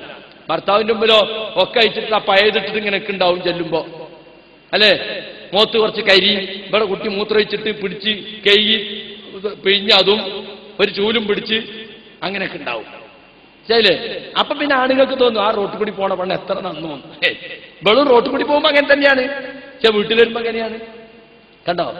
അപ്പൊ ഭർത്താവിന്റെ മുമ്പിലാണ് തന്റെ അലങ്കാരം കാണിക്കേണ്ടത് എന്ന് പെണ്ണുങ്ങൾക്ക് അറിഞ്ഞുകൂടാ, ആണുങ്ങൾക്ക് അറിഞ്ഞുകൂടാ. ഓന്റെ പുറത്തിറങ്ങുമ്പോ നല്ല അടിപൊളിയായിട്ട് മറ്റുള്ളവരോടൊക്കെ എങ്ങനെ ഉണ്ട് എന്ന് ചോദിക്കണമായിരിക്കാ, ചോദിക്കണില്ല എന്നുള്ളൂ. അങ്ങനെ ഒരുക്കിയിട്ട് ആ ഭാര്യനെ കൂടെ കൊണ്ടുള്ളൂ. കൂട്ടുകാരുടെ മുമ്പിലും വരൊക്കെ കാരണം കൂട്ടുകാരൊക്കെ കാണുമ്പോൾ ഒരു കമന്റ് പറയണം എന്നാണ്. അങ്ങനെ കൂട്ടുകാരുടെ മുമ്പിൽ ഭാര്യമാരെ പ്രദർശിപ്പിക്കുന്ന ആളുകൾ കാണാൻ സാധിക്കും. അതുകൊണ്ട് സുഗന്ധം പൂശുന്നത് അത് വലിയ തെറ്റാണ്. അതുപോലെ തന്നെ ആൺവേഷം കെട്ടല്. ഇപ്പൊ നമ്മളെ തലശ്ശേരിയും തുടങ്ങിയിട്ട് പാന്റും ടീഷർട്ടും നല്ലോണം മനസ്സിലായിക്കോളി, നമ്മളെ നാശത്തിലേക്കായി പോകുന്നത്. ഇപ്പോ ചുരിദാർ പോയിപ്പോൾ പാന്റും ടീഷർട്ടും, നല്ല ജീൻസും ടീഷർട്ടും പെൺകുട്ടികൾക്ക്. എല്ലാ ശരീരത്തിന്റെ മുഴുവൻ ഭാഗവും ശരിക്കും കാണുന്ന തരത്തിൽ. ഇതൊന്നും നിങ്ങൾ അറിയില്ല എന്ന് പറഞ്ഞാൽ പറ്റൂല. നിങ്ങൾ അറിയുന്നുണ്ട് ഇതൊക്കെ. അത് ഓളെടുത്തെടുത്താ ഞാൻ അറിയില്ല. നിങ്ങൾ അറിയണം. നിങ്ങളെ വീട്ടിൽ നടക്കണം, നിങ്ങൾ അറിയണം. നിങ്ങളെ പെങ്ങളെ കുട്ടികൾ, നിങ്ങളെ ജ്യേഷ്ഠന്റെ കുട്ടികൾ, അനിയന്റെ കുട്ടികൾ, നിങ്ങളെ കുട്ടികൾ. ജ്യേഷ്ഠൻ ചിലപ്പോൾ ഗൾഫിലായിരിക്കും, അവരെ കാര്യം നോക്കാൻ നിങ്ങളായിരിക്കും ഏൽപ്പിച്ചിട്ടുണ്ടാവുക. അല്ലെങ്കിൽ അളിയൻ ഗൾഫിലായിരിക്കും, പെങ്ങളെ കുട്ടികളെ കാര്യം നോക്കാൻ നിങ്ങളെ ഏൽപ്പിച്ചിട്ടുണ്ടാവുക. നിങ്ങളിത് ശ്രദ്ധിക്കണ്ടേ? ഒരിക്കലും തന്നെ ആൺവേഷം കെട്ടുന്ന പെണ്ണിനെ അള്ളാന്റെ റസൂൽ ശപിച്ചത് നമ്മൾ ആളുകൾ അറിഞ്ഞിട്ടില്ലേ? ഇസ്ലാം അനുവദിച്ചിട്ടില്ല. അത് ആൺവേഷം കെട്ടുന്ന പെണ്ണിനെയും പെൺവേഷം കെട്ടുന്ന ആണിനെയും അള്ളാഹുവിന്റെ റസൂൽ ശപിച്ചിരിക്കുന്നു. മനസ്സിലായില്ലേ? അതാ താടി മീശയും പഠിക്കുക, അത് പെണ്ണുങ്ങളെ വേഷ, പെണ്ണുങ്ങളെ രൂപ, പെണ്ണാൻ തോന്നിപ്പോണ രൂപ. അത് പെൺവേഷം കെട്ടല. മനസ്സിലാക്കണം നിങ്ങളത്. അത് തിരുത്തണം. താടി വെട്ടുക, വളർത്തുക, മീശ വെട്ടുക, അതാ പുരുഷന്റെ സ്വഭാവം. അപ്പൊ ആളുകൾക്ക് ആണുങ്ങളെ ചില അള്ളാഹു സുബ്ഹാനഹു വ തആല ഓരോരുത്തരെയും പടച്ചത് വേണ്ടത് നൽകിയിട്ടാണ്. മനസ്സിലായില്ലേ? അപ്പൊ അത് നമ്മൾ മാറ്റണം. നമ്മൾ ഇസ്ലാമികമായ വേഷവിധാനത്തിലേക്ക് നമ്മൾ വന്നേ പറ്റൂ. അതുപോലെ തന്നെ സത്യനിഷേധികളുടെ വേഷം അത് നമ്മൾ സ്വീകരിക്കും. ഒരു നാട്ടില് ഇസ്ലാമിന്റെ ശത്രുക്കളുടെ വേഷം അത് ആണിനായാലും പെണ്ണിനായാലും പാടില്ല. അപ്പൊ നമ്മളതായ വേഷം നമുക്കുണ്ട്. അത് പെണ്ണിന്റെ വേഷം ജിൽബാബാണ്. അത് പ്രത്യേകം നമ്മൾ മനസ്സിലാക്കണം. ഇനി സുഹൃത്തുക്കളെ, മറ്റൊരു കാര്യം, ഇസ്ലാം വച്ചിട്ടുള്ള മറ്റൊരു നിബന്ധന വ്യഭിചാരത്തിൽ എത്തിപ്പെടാതിരിക്കാൻ വേണ്ടി സ്ത്രീയും പുരുഷനും, അന്യ സ്ത്രീയും പുരുഷനും തനിച്ചാകാൻ പാടില്ല. ഒരു റൂമിലാകട്ടെ, വീട്ടിലാകട്ടെ, കടയിലാകട്ടെ, ഓഫീസിലാകട്ടെ, എവിടെയും പാടില്ല. അങ്ങനത്താണോ നമ്മളെ കച്ചവടത്തിന്? അങ്ങനെയാണോ? അത് തെറ്റാണ്. നമ്മളെ വീട്ടിൽ അങ്ങനെ വീട്ടിൽ വെക്കാൻ പാടില്ല. അത് മാറ്റണം നമ്മൾ. മൂന്നാമനായി അവിടെ പിശാചുണ്ടാകുന്ന റസൂൽ പറഞ്ഞിട്ടുള്ളത്. ഒരു പുരുഷൻ ഒരു സ്ത്രീയോടൊപ്പം ഒഴിഞ്ഞിരുന്നാൽ, ഒറ്റക്കായാൽ, മൂന്നാമതായി അവിടെ പിശാചുണ്ടാകും. അത് ഡോക്ടറും നഴ്സും ആണെങ്കിലും ശരി, ഡ്രൈവറും മുതലാളിച്ചിയാണെങ്കിലും ശരി, വേലക്കാരനും മുതലാളിച്ചിയാണെങ്കിലും ശരി, ആരാലും ശരി, ആണും പെണ്ണും ഒരുമിച്ചാകാൻ പാടില്ല. വീടുകളിൽ വേലക്ക് പുരുഷന്മാരെ നിർത്തുന്നുണ്ടോ? അവർക്ക് നിബന്ധന വെക്കണം, അവരെവിടെ പ്രവേശിക്കാൻ പാടില്ല. ഡ്രൈവർ ഉണ്ടോ? എപ്പോഴും പെണ്ണുങ്ങൾ ഡ്രൈവറെയും കൊണ്ട് എതിരെയും പോണ സ്വഭാവം പാടില്ല. കൂടെ പുരുഷൻ ഉണ്ടായിരിക്കണം. കുട്ടികളോ മക്കളോ ആരെങ്കിലും കൂടെ ഉണ്ടായിരിക്കണം. നിയമങ്ങളും നിയന്ത്രണങ്ങളും വെക്കണം അതിന്. ഒരു ഡോക്ടറും നേഴ്സും നൈറ്റ് ഡ്യൂട്ടിക്ക് വന്ന് ഡോക്ടറും നേഴ്സും ഒരു റൂമിൽ ഇങ്ങനെ ഒറ്റയ്ക്കിരിക്കാൻ പാടുണ്ടോ? പാടില്ല. നേഴ്സ് അപ്പുറത്ത് മാറിയിരിക്കണം, ഡോക്ടർ ഇപ്പുറത്തിരിക്കണം, ആവശ്യമുള്ള സമയത്ത് മാത്രം വിളിക്കണം. ഒരു പെണ്ണിനെ ഒറ്റയ്ക്ക് ഒരു റൂമിൽ വെച്ച് ഡോക്ടർ പരിശോധിക്കാൻ പറ്റില്ല. മെഡിക്കൽ നിയമത്തിൽ തന്നെ അങ്ങനെയാണ്, കൂടെ നേഴ്സ് വേണമെന്നാ, പരിശോധിക്കാൻ പാടില്ല. അപ്പൊ ഞാൻ പറഞ്ഞു വരുന്നത്, അവിടെയൊക്കെ മൂന്നാമതായി ആണിനെയും പെണ്ണിനെയും കൂട്ടി യോജിപ്പിക്കാൻ ഒരു പിശാച് ഉണ്ടായിരിക്കും. അത് വളരെ ശ്രദ്ധിക്കേണ്ട കാര്യമാണ്. മാത്രമല്ല, സ്ത്രീകൾ ഒറ്റയ്ക്കിരിക്കുന്ന വീടുകളിലേക്ക് പ്രവേശിക്കുന്നതിനെ നബി വിരോധിച്ചിട്ടുണ്ട്. ഇയ്യാക്കും വദ്ദുഖൂല അലൻ നിസാ, നിങ്ങൾ സ്ത്രീകളുടെ അടുക്കൽ പ്രവേശിക്കുന്നത് സൂക്ഷിക്കണം. ഫഖാല റജുലുൻ മിനൽ അൻസാർ, അപ്പൊ സഹാബികളിൽപ്പെട്ട ഒരാൾ ചോദിച്ചു, അഫറഅയ്തൽ ഹമുവ, ഭർത്താവിന്റെ സഹോദരനോ ഭർത്താവിന്റെ ബന്ധപ്പെട്ടവരോ ആണെങ്കിലുമോ?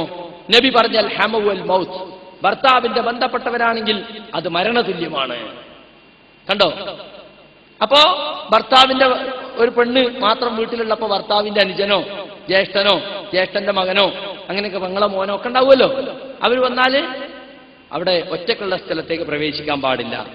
അത്യാവശ്യമാണെങ്കിൽ വീട്ടിലെ കൊലായിൽ കയറാൻ, സംസാരിക്കാൻ, പുറത്തു വരാം. വീട്ടിനകത്ത് ഒറ്റപ്പെടാൻ പാടില്ല. ഇന്ന് പല വീടുകളിൽ സ്ഥിതി എന്താ? മരുമക്കത്തായ നിലക്കുന്നിടത്ത് ഏട്ടത്തിന്റെയും അനിയത്തിന്റെയും മക്കള് അങ്ങനെ ഉണ്ടാവും. മറ്റേ അനിയൻ പുതിയാപ്പിളി, ഏട്ടൻ പുതിയാപ്പിളി, അല്ലേ? മക്കത്തായ നിലക്കുന്നിടത്ത് ഭർത്താവിന്റെ ജ്യേഷ്ഠനും അനിയനും. അന്യ പെണ്ണ് ഒക്കെ ഒരു പെണ്ണിനെ സംബന്ധിച്ചിടത്തോളം അവളെ ജ്യേഷ്ഠത്തിന്റെ ഭർത്താവും അനിയത്തിന്റെ ഭർത്താവും അന്യപുരുഷനാണ്. അതുപോലെ തന്നെ ഒരു മക്കത്തായ നിലക്കുന്ന സ്ഥലത്ത് ഒരു പെണ്ണിന് അവളുടെ ഭർത്താവിന്റെ ജ്യേഷ്ഠനും അനുജനും അന്യപുരുഷനാണ്. ഒരു പരിധിവരെ അവയിട്ട് ബന്ധപ്പെടാൻ, സംസാരിക്കാനും ഇതിനൊക്കെ പാടുള്ളൂ. കാര്യങ്ങൾ മാത്രം സംസാരിക്കുകയും ബന്ധപ്പെടുക അല്ലാതെ മറ്റത് പാടില്ല. മാത്രമല്ല അവരെ മുമ്പിൽ മുഖമക്കന ധരിക്കണം. ഭർത്താവിന്റെ ജ്യേഷ്ഠന്റെ മുമ്പിലും അനുജന്റെ മുമ്പിലും മുഖമക്കന ധരിക്കണം. അതുപോലെ ഭാര്യന്റെ അനിയത്തിന്റെ ഭർത്താവിന്റെ മുമ്പിലും സ്വന്തം അനിയത്തിന്റെ ഭർത്താവിന്റെ മുമ്പിലും ജ്യേഷ്ഠത്തിന്റെ ഭർത്താവിന്റെ മുമ്പിലും പെണ്ണുങ്ങൾ മുഖമക്കന ധരിക്കണം. അതൊന്ന് ധരിക്കുന്നുണ്ടോ? ഇല്ല. അത്ര ടൈറ്റ് ആക്കണോ എന്നാ ചില ആലോചിക്കും. നമ്മൾ ടൈറ്റ് ആക്കിയാൽ അള്ളാന്റെ റസൂൽ ടൈറ്റ് ആക്കിയതാ, മനസ്സിലായില്ലേ? അത് ഞങ്ങളൊരു വീട് പോലെയാണ്. അല്ലേ? അനിയമ്പുരിയാപ്പിള ഗൾഫിലാവും, ഓളെ കൊണ്ടിടക്കലൊക്കെ പിന്നെ ഏട്ടമ്പുരിയാപ്പിളെ മോട്ടോർ ബൈക്കുമ്പോൾ ഇരിക്കും, അരയെ കൈയിട്ടിട്ട് അങ്ങനെ കൊണ്ടിടക്കും. അല്ലേ? അതെടുത്താൽ മറ്റോളെയും കൂടി തലാക്കിയല്ലോ എന്നുള്ള മാതിരി അതുകൊണ്ട് ഓളും മുണ്ടൂല പേടിച്ചിട്ട്. അങ്ങനെയാണ് എന്തെല്ലാം ദുരന്തങ്ങൾ അതുകൊണ്ട് ഉണ്ടാകുന്നുണ്ട്. ഇതൊക്കെ കുറച്ച് പ്രയാസമാണെന്ന് അപ്പൊ ചില ആളുകൾ പറയാം. പ്രയാസം തന്നെ, ഇസ്ലാം കുറച്ച് പ്രയാസമാണ്. മുസ്ലിമായി ജീവിക്കാൻ കുറച്ച് പ്രയാസം ഉണ്ടാവും. അതുകൊണ്ട് തന്നെ ഗൾഫുകാർ ഒന്നുകിൽ നാട്ടിൽ നിൽക്കുക, അല്ലെങ്കിൽ ഭാര്യനെ അങ്ങോട്ട് കൊണ്ടുപോവുക, അല്ലെങ്കിൽ ഭാര്യയ്ക്ക് ഇവിടെ സുരക്ഷിതമായ സ്ഥലത്ത് താമസിക്കാൻ സൗകര്യം ചെയ്തു കൊടുക്കുക. സുരക്ഷിതമായ സ്ഥലത്ത് താമസിക്കാൻ സൗകര്യം ചെയ്തു കൊടുക്കുക. അത് ഭർത്താവിന്റെ കടമയാണ്. മാത്രമല്ല ലാ യഹില്ലു ലിംറഅത്തിൻ തുഅ്മിനു ബില്ലാഹി വൽ യൗമിൽ ആഖിർ അൻ തുസാഫിറ മസീറത യൗമിൻ വലൈല ഇല്ലാ മഅ ദി മഹ്റമിൻ അലൈഹ.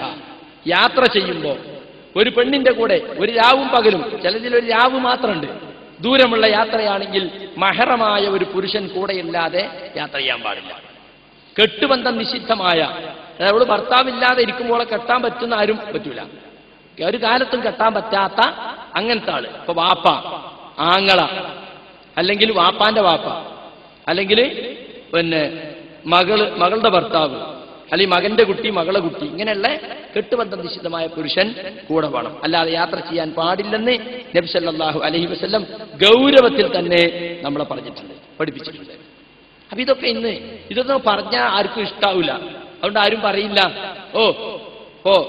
ഞാൻ പറയാണ് എന്റെ വീട്ടിൽ പറയാണ് എന്റെ അനുജന്റെ ഭാര്യയും എന്റെ ജ്യേഷ്ഠ ഭാര്യയ്ക്ക് എന്നെ കാണുമ്പോൾ മുഖമക്കനിടണം. എന്റെ അനുജനോട്, എന്റെ അനുജൻ വരുമ്പോ നീ മുഖമക്കണം നിന്റെ ഭാര്യനോട് പറയാം. ഇങ്ങനെയൊക്കെ പറയുമ്പോ വീട്ടുകാർക്ക് എന്താ പറയാ? എന്റെ ഭാര്യനെ പോനങ്ങോട്ട് മുണുങ്ങൂലേ? ഈ കളവന്മാര് ചോദിക്കുന്ന എന്റെ ഭാര്യനെ പോണങ്ങോട്ട് മുണുങ്ങോന്ന് വെച്ചാല് അങ്ങനെ ഒന്നും കാട്ടൂല, അങ്ങനൊന്നും ഉണ്ടാവില്ല. ശരിയാണ്, വിശ്വാസപ്പെട്ടതാണ് അർത്ഥം, പക്ഷെ പാടില്ല. അതുപോലെ ജ്യേഷ്ഠത്തിന്റെ ഭർത്താവിനെ, അനിയത്തിന്റെ ഭർത്താവിനെ കന്യ പുരുഷനായി കാണാൻ, ഈ അളിയക്കാക്ക് നമ്മളെയൊക്കെ സംശയാന്നറിയും അല്ലേ? എടീ, നീ എന്റെ മുമ്പിൽ ഇങ്ങനെ വരാൻ പാടില്ല മോളെ, നീ അന്യ സ്ത്രീയെ പോലെ ആയിരിക്കണം, മുഖമൊക്കെ ധരിച്ചതിന്റെ മുമ്പിൽ വരാൻ പാടുള്ളൂ, ഔറത്ത് കാണിക്കാൻ പാടില്ല. അളിയക്കാക്ക് നമ്മളെയൊക്കെ സംശയമാണ് എന്നാ പറയാം. അപ്പൊ അത് ആര് പഠിപ്പിക്കണം? രക്ഷിതാക്കൾ പഠിപ്പിക്കണം. മോളെ, നിന്റെ ജ്യേഷ്ഠത്തിന്റെ ഭർത്താവാണത്, അയാൾ മുമ്പിൽ നീ ഇങ്ങനെ പോകാൻ പാടില്ല, ഇങ്ങനെ പോകാൻ പാടും, നീ മുഖമൊക്കെ ധരിച്ചിട്ടേ പോകാൻ പാടും.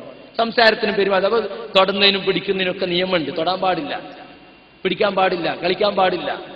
അപ്പൊ അതൊക്കെ പഠിപ്പിക്കണം നമ്മൾ. ചെറിയ കുട്ടികളാകുമ്പോഴത് പോട്ടെ, പ്രായപൂർത്തിയെത്തിയാൽ പിന്നെ അത് അവസാനിപ്പിക്കണ്ടേ? അപ്പൊ അതുകൊണ്ട് സുഹൃത്തുക്കളെ, ഇത് നമ്മൾ പ്രത്യേകം ശ്രദ്ധിക്കേണ്ട ഒരു വിഷയമാണ്.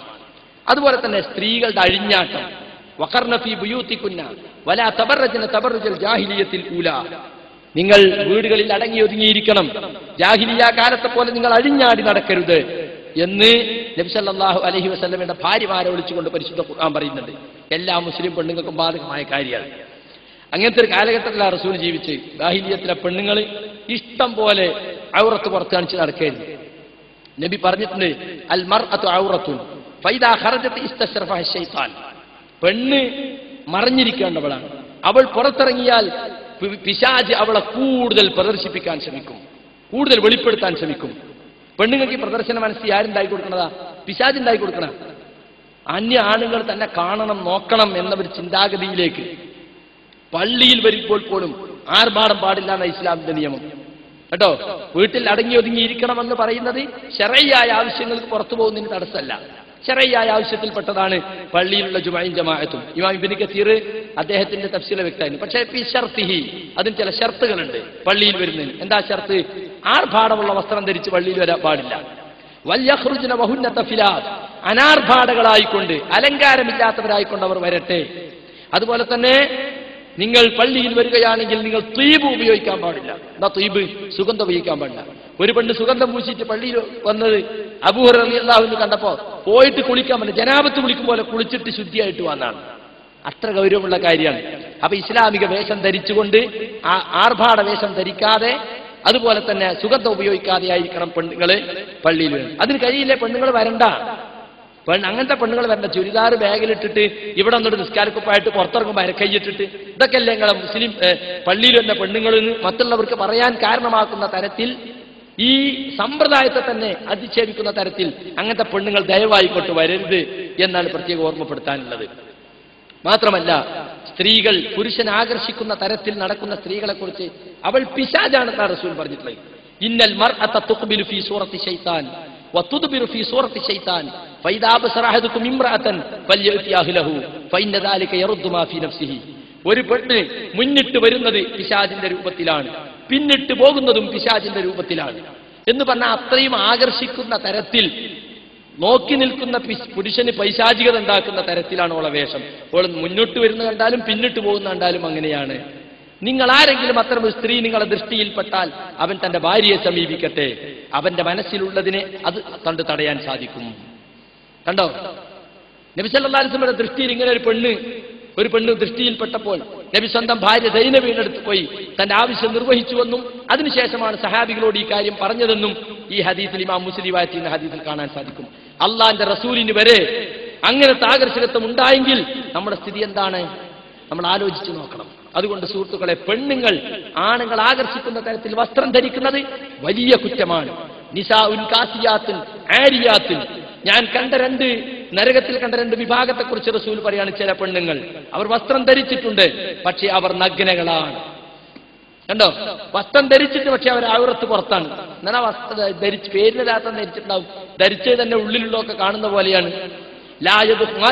മുമീലാത്തുൻ, ചാഞ്ഞും ചെരിഞ്ഞും മറ്റുള്ളവരെ ആകർഷിക്കാൻ നടക്കുന്നവരാണ്. കണ്ണിൽ കൊക്കയും മനസ്സിൽ ചൂണ്ടയുമായി നടക്കുന്ന പെണ്ണുങ്ങൾ. ലാ യദ്ഖുലുൽ ജന്നത, അവർ സ്വർഗ്ഗത്തിൽ കടക്കുകയില്ല. വലാ യജിദുന റീഹ, സ്വർഗ്ഗത്തിന്റെ മണം പോലും അവർ ആസ്വദിക്കുകയില്ല. സ്വർഗ്ഗത്തിന്റെ പരിമളം എന്ന് പറഞ്ഞാൽ എത്രയോ കിലോമീറ്ററുകൾ അപ്പുറത്തേക്ക് കിട്ടും, അതിന്റെ അടുത്ത് പോലും അവർ എത്തുകയില്ല എന്നാണ്. അവരെ മുടിയെപ്പറ്റി പറഞ്ഞിട്ടുണ്ട്, ഒട്ടകത്തിന്റെ പൂഞ്ഞ പോലെയാണ്. മുടി ഇങ്ങനെ കെട്ടിയിട്ട് മേലെ വെച്ചിട്ട് അതിന്റെ മേലൊരു തട്ടം ഇങ്ങനെ വെറുതെട്ടിട്ടുണ്ടാവും. ഇങ്ങനെ ഒട്ടകത്തിന്റെ പൂഞ്ഞ പോലെ മേലക്ക് നിർത്തിയ മുടി കൊണ്ട് എന്തെല്ലാം കളിയാ. പണ്ട് ഏച്ചൂട്ടാൻ വേണ്ടിയിട്ടായിരുന്നു പണി.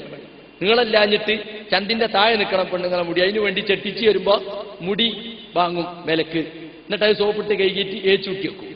ഇന്നിപ്പോ മുറിച്ച് ശരിയാക്കല, മുറിച്ചിട്ട് ബോബ് ചെയ്തിട്ട് തൊപ്പിനുള്ളിലാക്കി വെക്കല.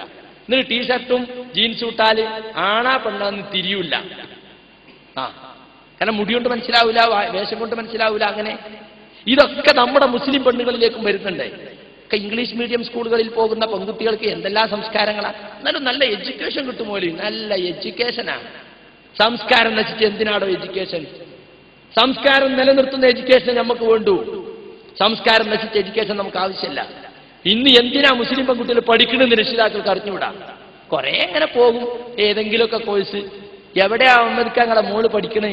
എവിടെയാ? തലശ്ശേരിയാ, നാരങ്ങാപ്പുറത്ത്, അവിടെ ഏതോ ഒരു ബിൽഡിങ്ങിന്റെ അവിടെ എന്താ കമ്പ്യൂട്ടറോ എന്തോ അറിഞ്ഞൂടെ മൂപ്പർക്ക് എവിടെയാ പഠിക്കണെന്ന്. അപ്പൊ നിങ്ങൾക്ക് അറിഞ്ഞൂടെ?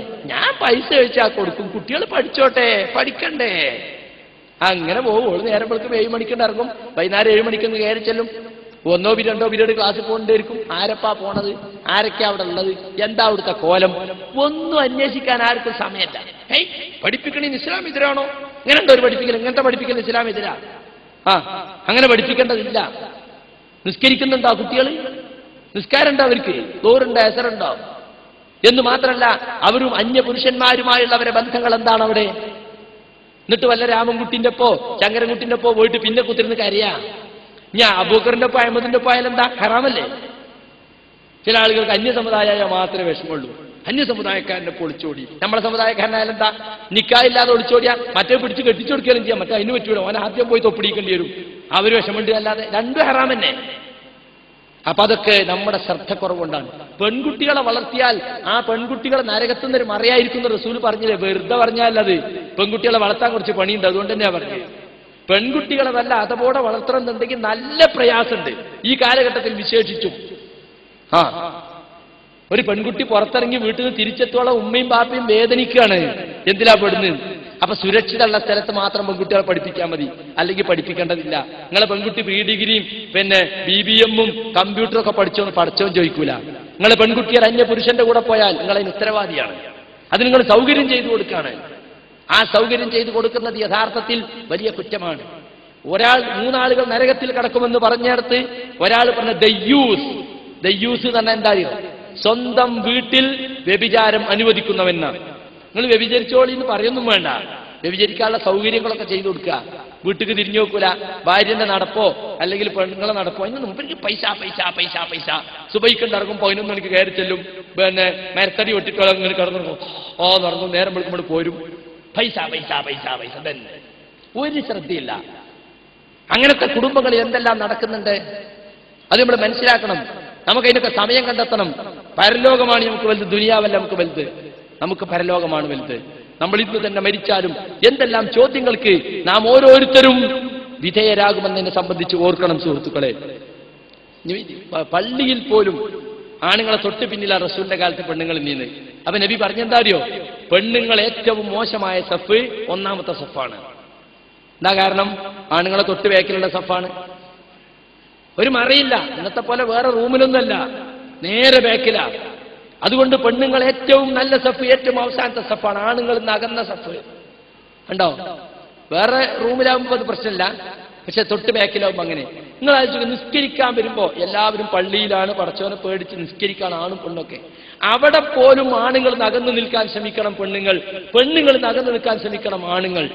അപ്പൊ ആണും പെണ്ണും അകന്നു നിൽക്കുക എന്നുള്ളത് ഇസ്ലാമിന്റെ തത്വമാണ്. എന്താ ഇന്ന് പല കല്യാണ വീടുകളിലൊക്കെ പോയാൽ, ഞാനിവിടെ ഒരു കുത്തുബക്ക് വിളിച്ചിട്ട് ഒരു സ്ഥലത്ത് പോയി. അപ്പോ ഒരു ഭാഗത്ത് ആണുങ്ങളും ഒരു ഭാഗത്ത് പെണ്ണുങ്ങളും. അതിന്റെ മുമ്പിൽ നിന്നോട് കുത്തു നടത്താൻ പറഞ്ഞു. ഞാൻ പറഞ്ഞു, ഈ പെണ്ണുങ്ങളും പിന്നെ ഞാൻ കുത്തു നടത്തില്ല, വരെ അങ്ങോട്ട് മാറ്റണം എന്ന് പറഞ്ഞു അപ്പുറത്ത് മുമ്പിലേക്ക്. അതിലൊരു കാക്ക അങ്ങോട്ട് ചാടിയല്ലോ, എവിടേക്കൊക്കെ പാടാം ഞങ്ങൾ കൊണ്ടുപോകുക. എന്നെ വിളിച്ചോനോടുള്ള ബഹുമാനം കൊണ്ട് ഞാൻ അവിടെ നിന്നതാ, അല്ലെങ്കിൽ അപ്പൊ ഇറങ്ങിപ്പോരും ഞാൻ. എന്നിട്ട് ഇങ്ങനെ പല ജാതി കല്യാണത്തിനൊക്കെ എന്തെല്ലാം വേഷ. സാധാരണ പർദ്ദിടുന്നവർ അന്ന് അടിപൊളി സാരി എടുത്തിട്ടാ വരിക. ഞാൻ എന്നിട്ട് അവസാനം കോണോട് കോണ് തിരിഞ്ഞു നിന്നിട്ട് കുത്തുപടത്തേണ്ടി വന്നത് ഇത്തലശ്ശേരി. കല്യാണ ദിവസം ഒരു നിയമമല്ല, കല്യാണ തലേന്നൊക്കെ എന്തെല്ലാം നടക്കണ വീടുകളിൽ. ഇതൊക്കെ അള്ളാഹ് അനുവദിച്ചതാ. അന്ന് എല്ലാ ഹറാമും ഹലാല. അന്ന് തൊടുന്നതിനും പിടിക്കുന്നതിനും ഇരിക്കുന്നതിനും പിടിക്കുന്നതിനും വലിക്കുന്നതിനും ഒന്നും ഒരു നിയമമല്ല. അങ്ങനെ അതാ മൈലാഞ്ചി കല്യാണത്തിൽ പോകാത്തത്.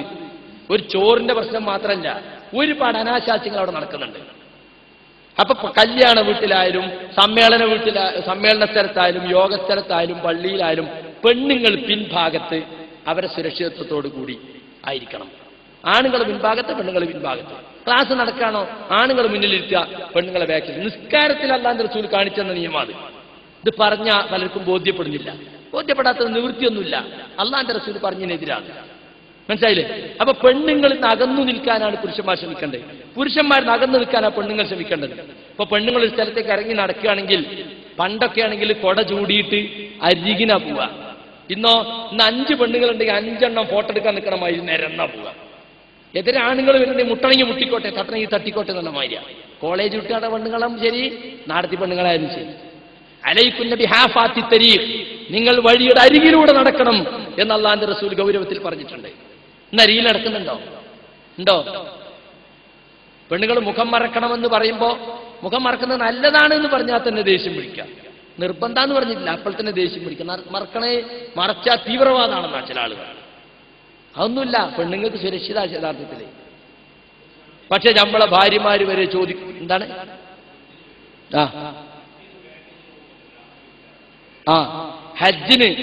ഹജ്ജിന് മഹറമില്ലാതെ പോകുന്നത്. എത്രയോ വട്ടം ഞാൻ ഇവിടെ ഖുതുബയിൽ പറഞ്ഞ ഭയങ്കര തെറ്റാണ്, ഭയങ്കര തെറ്റ്. അപ്പൊ എന്താ അറിയോ, ഒരു 10 പെണ്ണുങ്ങൾ കൂടിയിട്ട് ഒരു മുസ്ലിയാരൻ വാടകയ്ക്ക് എടുക്കുക, എന്നിട്ട് മുപ്പരെയും കൊണ്ടാണ് പോകുക ഹജ്ജിന്.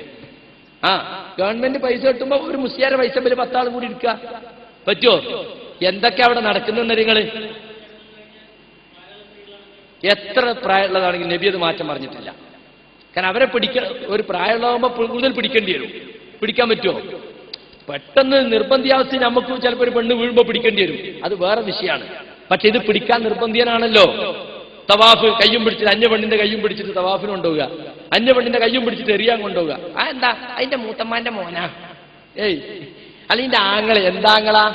ഏതോ വകയിലൊരാങ്ങളായിരിക്കും. യഥാർത്ഥ ആങ്ങളാന്ന് പറഞ്ഞ ആരാര്യങ്ങള്? എന്റെ പെങ്ങൾ എന്ന് പറഞ്ഞത് എന്റെ ഉമ്മാക്കും ഉപ്പാക്കും ജനിച്ചത്, അല്ലെങ്കിൽ എന്റെ ഉപ്പ വേറെ കല്യാണം കഴിച്ചിട്ട് അതിലുള്ളത്, അല്ലെങ്കിൽ എന്റെ ഉമ്മാനെ വേറെ കടിച്ചിട്ട് അതിലുള്ളത്. ഇത് മാത്രമേ എന്റെ പെങ്ങളുള്ളൂ. എന്റെ ഉമ്മാന്റെ അനിയത്തിമാരെ അടുത്തുമാരെ മക്കൾ എന്റെ പെങ്ങന്മാരല്ല. എന്റെ ഉപ്പാന്റെ ജ്യേഷ്ഠന്റെ എന്റെ മക്കൾ എന്റെ പെങ്ങന്മാരല്ല. പേരിന് പെങ്ങൾ എന്നറിയാം, യഥാർത്ഥ പെങ്ങൾ ഇത് മാത്രം, തൊടാൻ പറ്റിയത് മാത്രമേ ഉള്ളൂ. പക്ഷെ അങ്ങനത്തെ ആണുങ്ങളെ കൊണ്ടല്ല എന്ന് പോകുന്നത് ഹജ്ജിന്. ഇപ്പോ നല്ല പരസ്യമൊക്കെ കൊടുത്താണ്ട് ഹജ്ജിന് പോകും. 15 ഹജ്ജ് ഗ്രൂപ്പിന്റെ പേര് ഞാൻ പറയണില്ല. 15 ആണുങ്ങളും ഈ 80 പെണ്ണുങ്ങളും കഴിഞ്ഞല്ലോ.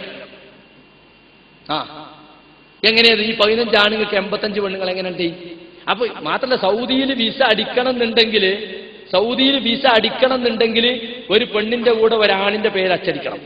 അത് മെഹറമായിരിക്കണം. സൗദി നിയമം അത്. അപ്പൊ നുണയച്ചടിക്കും. ഈ അമീറിന്റെ പേരിൽ 5 പെണ്ണുങ്ങൾ, ഒന്ന് ഭർത്താവ്, ഒന്ന് അമ്മാവന്, ഒന്ന് ആങ്ങളാന്ന് നുണയച്ചടിച്ചിട്ട് ഹജ്ജിനോട്ട് തുടങ്ങി. പിന്നെ ഇതിൽ വന്നിട്ടുള്ള ആജിമാരൊക്കെ പേരുണ്ടാവും. സാധുക്കൾക്ക് അറബി അയക്കാൻ അറിയാത്തതുകൊണ്ട് അറിയില്ലല്ലോ. എപ്പോഴത് കെണിയെന്നറിയോ? അയിപ്പട്ട് ഏതെങ്കിലും ഒരു പെണ്ണിന് എന്തെങ്കിലും സംഭവിച്ചിട്ട് ഓളവിടെ നിർത്തേണ്ടി വന്നാൽ ഈ പേരച്ചടിച്ചവനും അടക്കേണ്ടി വരും. ഇവനും എല്ലാം പറ്റിയ ഓളും അടക്കേണ്ടി വരും. അങ്ങനെ സംഭവം ഉണ്ടായിട്ടുണ്ട്. പ്ലെയിൻ ഒരാൾക്ക് വേണ്ടി കാത്തുക്കും, അതെന്നെ നേരത്തിങ്ങ് പോരൂല്ലേ. അപ്പൊ സുഹൃത്തുക്കൾ, ഇങ്ങനത്തെ കള്ളത്തരത്തിൽ ഹജ്ജിനുണ്ടോണ്. ഹജ്ജ് ഗ്രൂപ്പ് ഉണ്ടായാൽ മതിയല്ലോ, ഇതിനകത്തൊക്കെ അല്ലേ? അങ്ങനെ ഇപ്പൊ ചില ആളുകളെ ചിന്താഗതി. അത്തരത്തിൽ സെൽഫികളൊന്നും കൂടി പറഞ്ഞു നടക്കണോലും കൂടി അതൊക്കെ പല സ്ഥിതി. അത്രേ ഞാൻ പറയുന്നുള്ളൂ. അതുകൊണ്ട് മഹറമായ ആണുങ്ങൾ കൂടല്ലാതെ പെണ്ണുങ്ങളെ ഹജ്ജിനുണ്ടാകാൻ പറ്റൂല. അത് നമ്മൾ വളരെ ശ്രദ്ധിക്കേണ്ട ഒരു കാര്യമാണ്. പിന്നെ വേറെ ഒരു കാര്യം, സംസാര മര്യാദ വളരെ സൂക്ഷിക്കേണ്ട കാര്യമാണെന്ന്. പെണ്ണിന്റെ സംസാരം, അതിൽ തന്നെ ഒരു വശ്യതുണ്ട്. അല്ല അങ്ങനെയാ ശ്രദ്ധിച്ചിട്ടുള്ളോളെ. വലാ തഖലഅന ബിൽ ഖൗലി ഫയത്മഅ അല്ലദീ ഫീ ഖൽബിഹി മറദുൻ. പെണ്ണുങ്ങളെ നിങ്ങൾ കൊഞ്ചിക്കൊഴഞ്ഞ് സംസാരിക്കരുത്. അങ്ങനെ സംസാരിച്ചാൽ ഹൃദയത്തിൽ രോഗമുള്ളവൻ ആശിച്ചു പോകും. വീട്ടിക്ക് വെറുതെ ഫോൺ ചെയ്യും, ഒന്നുമില്ല. അപ്പൊ അങ്ങനെ കൊഞ്ചിക്കൊഴഞ്ഞ് സംസാരിച്ചാൽ പിന്നെയും വിളിക്കും. അതാണ് പിന്നെ പലതിലേക്കും നയിക്കാറുള്ളത്. ഇന്ന് പെൺകുട്ടികളെ കയ്യിൽ തന്നെ മൊബൈലാണ്, അല്ലേ? കോളേജിൽ പോണ പെൺകുട്ടികളെ കയ്യിലൊക്കെ മൊബൈലാണ്. എന്താണ് അതുകൊണ്ടുണ്ടാകുന്ന ഗുണം? മാത്രമല്ല ഇപ്പൊ പത്രത്തിലൊക്കെ തൂലികാ സൗഹൃദം, എഴുതുക, വിളിക്കുക. എന്തിനാ തൂലികാ സൗഹൃദം? കുറെ അശ്ലീലം അങ്ങോട്ട് എഴുതിയേച്ചാൽ കുറെ അശ്ലീലം ഇങ്ങോട്ട് എഴുതിയേക്കും. ടെലിഫോൺ സൗഹൃദം, ഇന്റർനെറ്റ് സൗഹൃദം ഒക്കെ സൗഹൃദം വിളിച്ചു അങ്ങനെ പത്രത്തിൽ പരസ്യം കൊടുക്കുക. എന്നിട്ട് ഫോൺ നമ്പറും. വൃത്തികെട്ട സംസ്കാരം അതൊക്കെ. ഇസ്ലാമിൽ അങ്ങനത്തെ ഏർപ്പാടേയില്ല. മനസ്സിലായില്ലേ? ഇതെല്ലാം നമ്മുടെ കുട്ടികളെ നശിപ്പിക്കാനുള്ളതാണ്. മാ തറക്തു ബഅദി ഫിത്നതൻ ഹിയ അളറു അല റിജാൽ മിനൻ നിസാ. എനിക്ക് ശേഷം പുരുഷന്മാർക്ക് ഏറ്റവും വലിയ ഉപദ്രവകരമായ പരീക്ഷണമായി പെണ്ണുങ്ങളെക്കാളേറെ മറ്റൊന്നും ഞാൻ വിട്ടേച്ചു പോകുന്നില്ല. ആണുങ്ങൾക്ക് ഏറ്റവും വലിയ പരീക്ഷണം പെണ്ണാണ്. നബി പറഞ്ഞിട്ടുണ്ട്, ഇന്ന ദുനിയാ ഹുൽവത്തുൻ ഖദിറത്തുൻ. ഈ ദുനിയാവ് മധുരമുള്ളതും പച്ച പിടിച്ചതുമാണ്. വഇന്നല്ലാഹ മുസ്തഖ്ലിഫുക്കും ഫീഹാ. അതിൽ തലമുറയ്ക്ക് ശേഷം തലമുറയായി ഇത് എന്നെ കൈവശം വെക്കാൻ അള്ളാഹു നിങ്ങളെ ഏൽപ്പിച്ചിരിക്കുകയാണ്. അതിൽ നിങ്ങൾ പ്രതിനിധികളായി വരികയാണ്. മുസ്തഖ്ലിഫ് ഇസ്തഖലഫ എന്ന് പറഞ്ഞാൽ ഒരു തലമുറയ്ക്ക് ശേഷം മറ്റൊരു തലമുറയായിട്ട് ഇങ്ങനെ കൈമാറ്റം ചെയ്ത് ഏറ്റുവാങ്ങുക. അങ്ങനെ ദുനിയാവ് നിങ്ങൾ തലമുറയായി അനുഭവിക്കുന്നു എന്ന് മാത്രമല്ല, ഫയൻദുറ കൈഫ തഅമലൂൻ. ഈ ദുനിയാവിൽ നിങ്ങൾ എപ്രകാരം പ്രവർത്തിച്ചിരുന്നു അള്ളാഹു നോക്കിക്കൊണ്ടിരിക്കുകയാണ്. ഫത്തഖുദ് ദുനിയാ. അതുകൊണ്ട് ദുനിയാവിനെ നിങ്ങൾ സൂക്ഷിക്കണം. വത്തഖുൻ നിസാ.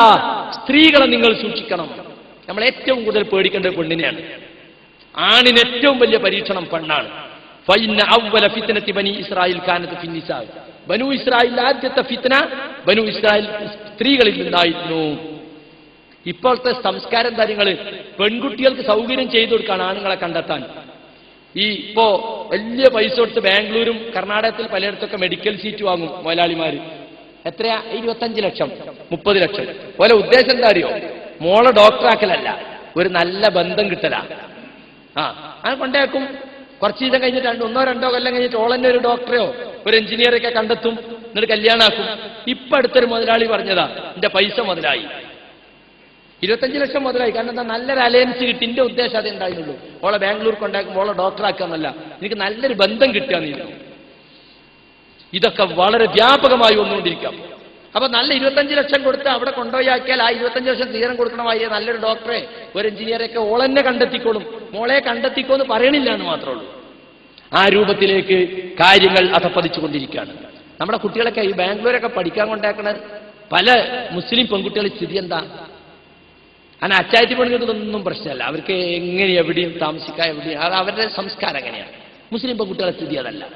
പക്ഷേ മുസ്ലിം പെൺകുട്ടികളെയും അങ്ങനെ LLB ആണ്, നല്ല ഈ മെഡിക്കലാണ്, പലതും പറഞ്ഞിട്ട് കൊണ്ടാക്കുന്നത്. ഭയങ്കര തെറ്റാതൊക്കെ. അങ്ങനത്തെ ഒരു വിദ്യാഭ്യാസം ഇസ്ലാം ആവശ്യപ്പെട്ടിട്ടില്ല. നമ്മളെ സംസ്കാരം കാത്തു സൂക്ഷിക്കുന്ന വിദ്യാഭ്യാസേ നമുക്ക് വേണ്ടൂ. അതുകൊണ്ട് സുഹൃത്തുക്കളെ, വ്യഭിചാരത്തിൽ നിന്ന് നമ്മൾ വിട്ടുനിൽക്കാൻ ഒരുപാട് നിബന്ധനകൾ ഇസ്ലാം വെച്ചിട്ടുണ്ട്. ഇതൊക്കെ നമ്മൾ പാലിച്ചാൽ മാത്രമേ നമ്മൾ ലൈംഗിക വിശുദ്ധിയുള്ളവരായി നമുക്ക് മാറാൻ സാധിക്കുള്ളൂ. ഞാൻ ഇതുമായി ബന്ധപ്പെട്ട ചില ഹദീസുകൾ മാത്രം പറഞ്ഞുകൊണ്ട് പ്രകൃതി വിരുദ്ധ ലൈംഗിക വൃത്തിയെക്കുറിച്ചും കുറച്ച് പറഞ്ഞുകൊണ്ട് അവസാനിപ്പിക്കുകയാണ്. വ്യഭിചാരത്തെക്കുറിച്ച് പറയുന്ന ഒരു ഹദീസ് നിങ്ങൾ കേട്ടോളൂ. ലാ യസ്നി സാനി ഹീന യസ്നി വഹുവ മുഅ്മിൻ.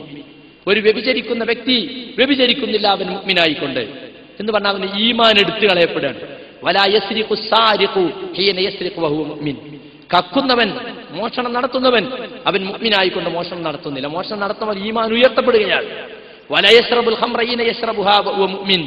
അതുപോലെ തന്നെ കള്ളു കുടിക്കുന്നവൻ മുഅ്മിനായിക്കൊണ്ട് കള്ളു കുടിക്കുന്നില്ല എന്ന് പറഞ്ഞാൽ കള്ളു കുടിക്കുമ്പോൾ ഈമാൻ ഉയർത്തപ്പെടുന്നു.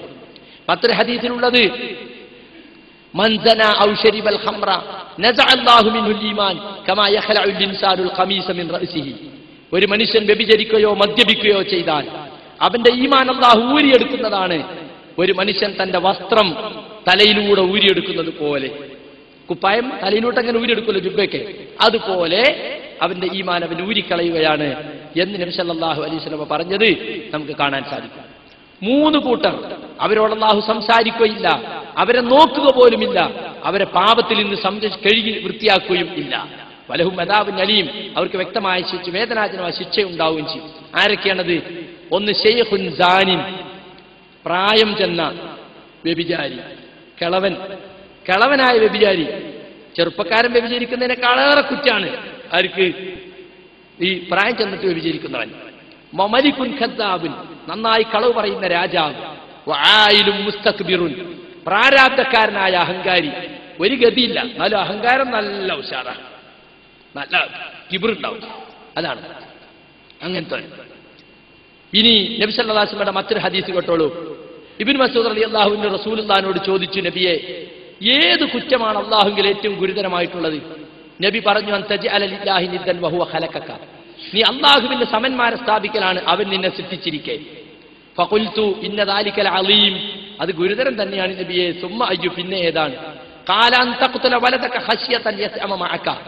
നീ നിന്റെ സന്താനത്തെ വധിക്കലാണ്, അവൻ നിന്നോടൊപ്പം ഭക്ഷണം കഴിക്കുമെന്ന് ഭയന്നിട്ട്. ദാരിദ്ര്യം ഭയന്നിട്ട് കുട്ടികളെ കൊല്ല അല്ലേ? ഇന്ന് പലരും കുടുംബാസൂത്രണം നടത്തുന്നതിനാണ് ദാരിദ്ര്യം ഭയന്നിട്ടാ. അതെന്താ? സുമ്മ അയ്യു, പിന്നെ ഏതാണ്? ഖാല അൻ തസ്നിയ ബിഹരീലത്തി ജാരിക. നിന്റെ അയൽവാസിയുടെ ഭാര്യയുമായി വ്യഭിചാരത്തിൽ ഏർപ്പെടലാണ്. കണ്ടോ? മറ്റൊരു ഹദീസിലുണ്ട് 10 പെണ്ണുങ്ങളെ വ്യഭിചരിക്കുന്നത് പോലെയാണ് അയൽക്കാരന്റെ ഭാര്യ വ്യഭിചരിക്കുന്നത്. കാരണം എന്താ? അയൽക്കാരൻ നമ്മളെ വിശ്വസിക്കല്ലേ അല്ലേ? നമ്മളെ അടുത്ത വീട്ടുകാരനല്ലേ, അവനൊരിക്കലും നമ്മളെ ചതിക്കൂല എന്നുള്ള നിലക്ക് എല്ലാത്തിനും നമ്മളോട് പറയും, പോകുമ്പോൾ താക്കോലി നമ്മളെ തരും, വീട്ടുകാര്യങ്ങളൊക്കെ. അങ്ങനത്തെ ആ അയൽക്കാരന്റെ ഭാര്യയുമായി വ്യഭിചരിക്കുന്നത് 10 പെണ്ണുങ്ങളേറ്റ് വ്യഭിചരിക്കുന്നത് പോലെയാണ്, വൻ കുറ്റമാണെന്ന് അല്ലാഹുവിന്റെ റസൂല് ഇവിടെ പഠിപ്പിക്കുകയാണ് സുഹൃത്തുക്കളെ. അപ്പൊ എന്തുമാത്രം കുറ്റമുണ്ടത് എന്ന് മനസ്സിലാക്കാൻ വേണ്ടിയാണ് ഞാൻ ഇത് പ്രത്യേകം ഓർമ്മപ്പെടുത്തിയത്. ഇനി നരകത്തിൽ ഇവർക്ക് കിട്ടുന്ന ശിക്ഷയെ സംബന്ധിച്ച് ഒരുപാട് ഹദീസുകളിൽ വന്നിട്ടുണ്ട്. അതൊക്കെ പറയാൻ എനിക്ക് സമയമില്ല, ഇപ്പം തന്നെ സമയം വളരെ വൈകിയിട്ടുണ്ട്. ഒന്ന് മാത്രം, മഖ്ഹൂലിൽ നിന്നുള്ള റിപ്പോർട്ട് മാത്രം. മഖ്ഹൂൽ പറയുകയാണ്, യജ്ദു അഹ്ലുന്നാരി റായിഹത മുൻതിന, വളരെ ദുർഗന്ധം വമിക്കുന്ന ഒരു മണം ഈ നരകക്കാരിങ്ങനെ അനുഭവിക്കും. ഫയഖൂലുന മാ വജദ്ന അൻതന മിൻ ഹാദിഹി റായിഹ, ഇതിനേക്കാളും ദുർഗന്ധമുള്ള ഒരു മണം ഇതുവരെ നമ്മൾ അനുഭവിച്ചിട്ടില്ലല്ലോ. ഫയുഖാലു ലഹും ഹാദിഹി റീഹു ഫുറൂജിസ് സുനാത്ത്, വ്യഭിചാരിണികളായ പെണ്ണുങ്ങളുടെ ഗുഹ്യസ്ഥാനത്തും വരുന്ന ദുർഗന്ധമുള്ള മണമാണത്. അപ്പോ നരകത്തിലെ ശിക്ഷ വളരെ ഗുരുതരമായ ശിക്ഷയായിരിക്കും. പല ഹദീസുകളിലും അത് വന്നിട്ടുണ്ട്, അത് പറയാൻ എനിക്ക് സമയമില്ല. ഇനി വളരെ ബന്ധപ്പെട്ടവരുമായി വ്യഭിചാരം നടത്തിയാൽ, സ്വന്തം പെങ്ങളെ വ്യഭിചരിക്കുക, അല്ലെങ്കിൽ സ്വന്തം ബാപ്പാന്റെ ഭാര്യയെ, ബാപ്പ കല്യാണം കഴിച്ച ബാപ്പാന്റെ 2ാം ഭാര്യ ചിലപ്പോൾ പ്രായം കുറഞ്ഞ പെണ്ണായിരിക്കും, മനസ്സിലായില്ലേ, ഇളയമ, ഭയങ്കര കുറ്റാണത്. സ്വന്തം ഉമ്മയുമായിട്ട്. ഇതിനെ സംബന്ധിച്ച് എല്ലാ ഹദീസ് വന്നിട്ടുണ്ട്. മൻ വഖഅല ദാത്തി മഹ്റമിൻ ഫഖ്തുലൂഹു, മഹ്റമാണെന്ന് വിചാരിച്ച് കൂടെ പറഞ്ഞയച്ചതാ. അവരവരോട് ബന്ധപ്പെട്ടാലോ അവനെ കൊല്ലണം. മഹ്റമായ പെണ്ണിനെ പ്രാപിച്ചവനെ, മഹ്റമായ ഒരു പുരുഷൻ തന്റെ മഹ്റമായ ഒരു സ്ത്രീയെ, സ്വന്തം പെങ്ങളെ, അല്ലെങ്കിൽ കെട്ടുബന്ധം നിഷിദ്ധമായ സ്വന്തം മാതാവിനെ, അല്ലെങ്കിൽ മാതാവിന്റെ അനിയത്തിയെ, ഇങ്ങനെയൊക്കെ ഉണ്ടല്ലോ, ഉപ്പാന്റെ 2ാം ഭാര്യയെ, ഇങ്ങനെയൊക്കെ ആണെങ്കിൽ അവനെ കൊന്നുകളയണം എന്ന് നബി സല്ലല്ലാഹു അലൈഹി വസല്ലം പറഞ്ഞത് കാണാൻ സാധിക്കും. ഒരിക്കൽ ബറാർ റിപ്പോർട്ട് ചെയ്യാണ്, അദ്ദേഹത്തിന്റെ അമ്മാവനെ റസൂലുള്ളാഹി ഒരു സ്ഥലത്തേക്ക് അയച്ചു. എന്തിനായിരുന്നു അറിയോ? സ്വന്തം പിതാവിന്റെ ഭാര്യയുമായി ലൈംഗിക ബന്ധത്തിൽ ഏർപ്പെട്ട ഒരുത്തനെ കൊല്ലാൻ വേണ്ടിയിട്ട്. അല്ലാഹുവിന്റെ റസൂൽ ഇസ്ലാമിക ഭരണമുള്ളപ്പോൾ നബിക്ക് അങ്ങനെ നിയോഗിക്കാലോ. ഭരണം ഉണ്ടെങ്കിൽ എത്ര ആൾ കൊന്നുപോയിട്ടുണ്ടാവും ഇവിടെ കണ്ടോ, അള്ളാഹുവിന്റെ റസൂൽ അയക്കുകയാണ്. മാത്രമല്ല അവന്റെ 5-1 സ്വത്ത് കണ്ടുകെട്ടാനും പറഞ്ഞു. അപ്പൊ ഇത്രയും വലിയ കുറ്റമാണ് വ്യഭിചാരം എന്ന് നമ്മൾ മനസ്സിലാക്കണം. വ്യഭിചാരത്തിലേക്ക് എത്തിപ്പെട്ടവർ അല്ലെങ്കിൽ വ്യഭിചാരവുമായി ബന്ധപ്പെടുന്നവർ പശ്ചാത്തപിച്ച് മടങ്ങണം. അങ്ങനത്തെ ഒരു മാസമാണിത്. വതൂബു ഇലല്ലാഹി അയ്യുഹൽ മുഅ്മിനൂൻ, മുഅ്മിനുകളെ നിങ്ങൾ അല്ലാഹുവിലേക്ക് ഖേദിച്ചു മടങ്ങുവീൻ എന്ന് പരിശുദ്ധ ഖുർആൻ പറഞ്ഞു. ഇത്തരം തെറ്റുകളിൽ അകപ്പെട്ടവർ അതിന്റെ ഗൗരവം മനസ്സിലാക്കാത്തത് കൊണ്ടാണ് പലപ്പോഴും അകപ്പെടുന്നത്. അതുകൊണ്ട് ഈ പരിശുദ്ധ റമദാനിൽ ഖേദിച്ചു മടങ്ങണം. നമ്മുടെ സുഹൃത്തുക്കൾ ആരെങ്കിലും അത്തരം പ്രവർത്തനങ്ങൾ ഉണ്ടെങ്കിൽ അവർ നിങ്ങൾ ഉപദേശിക്കണം, അവർക്ക് ഇതിന്റെ ഗൗരവം പറയണം, പറഞ്ഞ് മനസ്സിലാക്കണം. ഇനി സുഹൃത്തുക്കളെ, പുരുഷൻ പുരുഷനുമായും സ്ത്രീ സ്ത്രീയുമായി ലൈംഗിക ബന്ധത്തിൽ ഏർപ്പെടുന്നത്. ലൂത്ത് നബി അലൈഹി സ്വലാത്തു വസ്സലാമിന്റെ സമുദായം ആ സമുദായത്തെ നശിപ്പിച്ചെന്തുകൊണ്ടാണ്? കാരണം ഇതിപ്പോ ഒരു കുറ്റമല്ല എന്ന് വിചാരിക്കുന്ന ചില ആളുകളുണ്ട്. വലിയ കുറ്റമാണത് എന്ന് മാത്രമല്ല, നബി സല്ലല്ലാഹു അലൈഹി വസല്ലമ ലൂത്ത് നബിയുടെ സമുദായത്തിന് സംഭവിച്ച അതിനെ സംബന്ധിച്ച് പറഞ്ഞിട്ടുണ്ട്. ഖുർആൻ തന്നെ നിങ്ങളൊന്ന് എടുത്തു നോക്കണം. ഖുർആനിൽ അവരെ പറ്റി പറഞ്ഞത് വലൂതൻ ഇദ് ഖാല ലിഖൗമിഹി അതഅതൂനൽ ഫാഹിശത മാ സബഖകും ബിഹാ മിൻ അഹദിൻ മിനൽ ആലമീൻ. ലൂത്ത് നബി തന്റെ ജനങ്ങളോട് പറഞ്ഞു, നിങ്ങൾ ഈ നീചവൃത്തി ചെയ്യുകയാണോ? നിങ്ങൾക്ക് മുമ്പ് ലോകരിൽ ആരും ഇത് ചെയ്തിട്ടില്ലല്ലോ. മറ്റൊരായത്ത് ഇന്നക്കും ലതഅതൂന റിജാല ശഹവതം മിൻ ദൂനിൻ നിസാ ബല്ലന്തും ഖൗമും മുസ്രിഫൂൻ. നിങ്ങൾ നിങ്ങളുടെ ലൈംഗിക ശമനത്തിന്, ലൈംഗിക വികാരം ശമിപ്പിക്കാൻ സ്ത്രീകളെയല്ലാതെ പുരുഷന്മാരെയാണോ സമീപിക്കുന്നത്? നിങ്ങൾ അതിരുവിട്ടൊരു ജനത തന്നെയാണ്. വനജ്ജൈനാഹു മിനൽ ഖറിയത്തില്ലതീ കാനത് തഅമലുൽ ഖബായിസ്. ലൂത്ത് നബിയെ ആ തമ്മാടിത്തം പ്രവർത്തിക്കുന്ന ജനങ്ങളിൽ നിന്നും നാം രക്ഷപ്പെടുത്തി. ഇന്നഹും കാനൂ ഖൗമ സൗഇൻ ഫാസിഖീൻ. അവർ അധർമ്മകാരികളായ വൃത്തികെട്ട മനുഷ്യന്മാരായിരുന്നു. അപ്പൊ വൃത്തികെട്ടവർ, നാശകാരികൾ, അക്രമികൾ എന്നിങ്ങനെയൊക്കെയാണ് അവരെ സംബന്ധിച്ച് പറഞ്ഞിട്ടുള്ളത്. സൊദോം എന്ന് പറയുന്ന അവരുടെ പ്രദേശം, അവര് പരസ്യമായിട്ട് ഈ പ്രവർത്തനം ചെയ്തിരുന്ന ഈ പുരുഷനുമായിട്ടുള്ള ലൈംഗിക വൃത്തി, ആ സ്ഥലത്തെ അള്ളാഹു മറിച്ചിടുക ചെയ്തു, നേരെ കീഴ്മേൽ മറിച്ചു. ഇന്ന് ചാവുകടൽ എന്ന് പറയുന്ന ഒരു കടലുണ്ട്. ആ ചാവുകടൽ ഇതിന്റെ സ്മാരകമാണ്. സൊദോം ഗോത്രത്തെ, സൊദോം പ്രദേശത്തെ അള്ളാഹു മറിച്ചിട്ട് കീഴ്മേൽ മറിച്ചു. എന്തായിരുന്നു കാരണം? പുരുഷൻ പുരുഷനുമായി ലൈംഗിക ബന്ധത്തിൽ ഏർപ്പെട്ടു. ഇന്ന് എയ്ഡ്സ് വരാനുള്ള പ്രധാനപ്പെട്ട കാരണം എന്താണെന്നാ പറയുന്നത്? പുരുഷൻ പുരുഷനുമായി ലൈംഗിക ബന്ധത്തിൽ ഏർപ്പെടുന്നതാണെന്നാ പറയുന്നത്. മാത്രമല്ല നബി സല്ലല്ലാഹു അലൈഹി വസല്ലം എന്താ പറഞ്ഞെന്നറിയോ? മൻ വജത്തുമുഹു യഅമലു അമല ഖൗമി ലൂത്തിൻ ഫഖതുലുൽ ഫാഇല വൽ മഫ്ഊല ബിഹി. കണ്ടോ, ലൂത്ത് നബിയുടെ പണി, ലൂത്ത് നബിയുടെ ജനത ചെയ്ത പണി ചെയ്യുന്നവരെ നിങ്ങൾ കണ്ടാൽ, ചെയ്യുന്നവനെയും ആരെ കൊണ്ടാ ചെയ്യുന്നത് ഓനെ നിങ്ങൾ കൊന്നുകളയണം. കണ്ടോ, ഫഖ്തുലൂന. സഹാബികൾ പറഞ്ഞത് കരിച്ചു കളയണം എന്നാണ്. നല്ലോണം രണ്ടെണ്ണത്തിനെയും തീയിട്ട് കൊല്ലണം. അത്ര ഗുരുതരമായ കുറ്റമാണ്. കണ്ടോ, ഇത് പല ആളുകളും വേണ്ടതുപോലെ മനസ്സിലാക്കിയിട്ടില്ല എന്നാ തോന്നുന്നത്. ശപിക്കപ്പെട്ട പ്രവർത്തനമാണ് സുഹൃത്തുക്കളെ അത്. അള്ളാഹുവിന്റെ റസൂൽ അങ്ങേയറ്റം ശപിച്ചിട്ടുള്ള കാര്യമാണ്.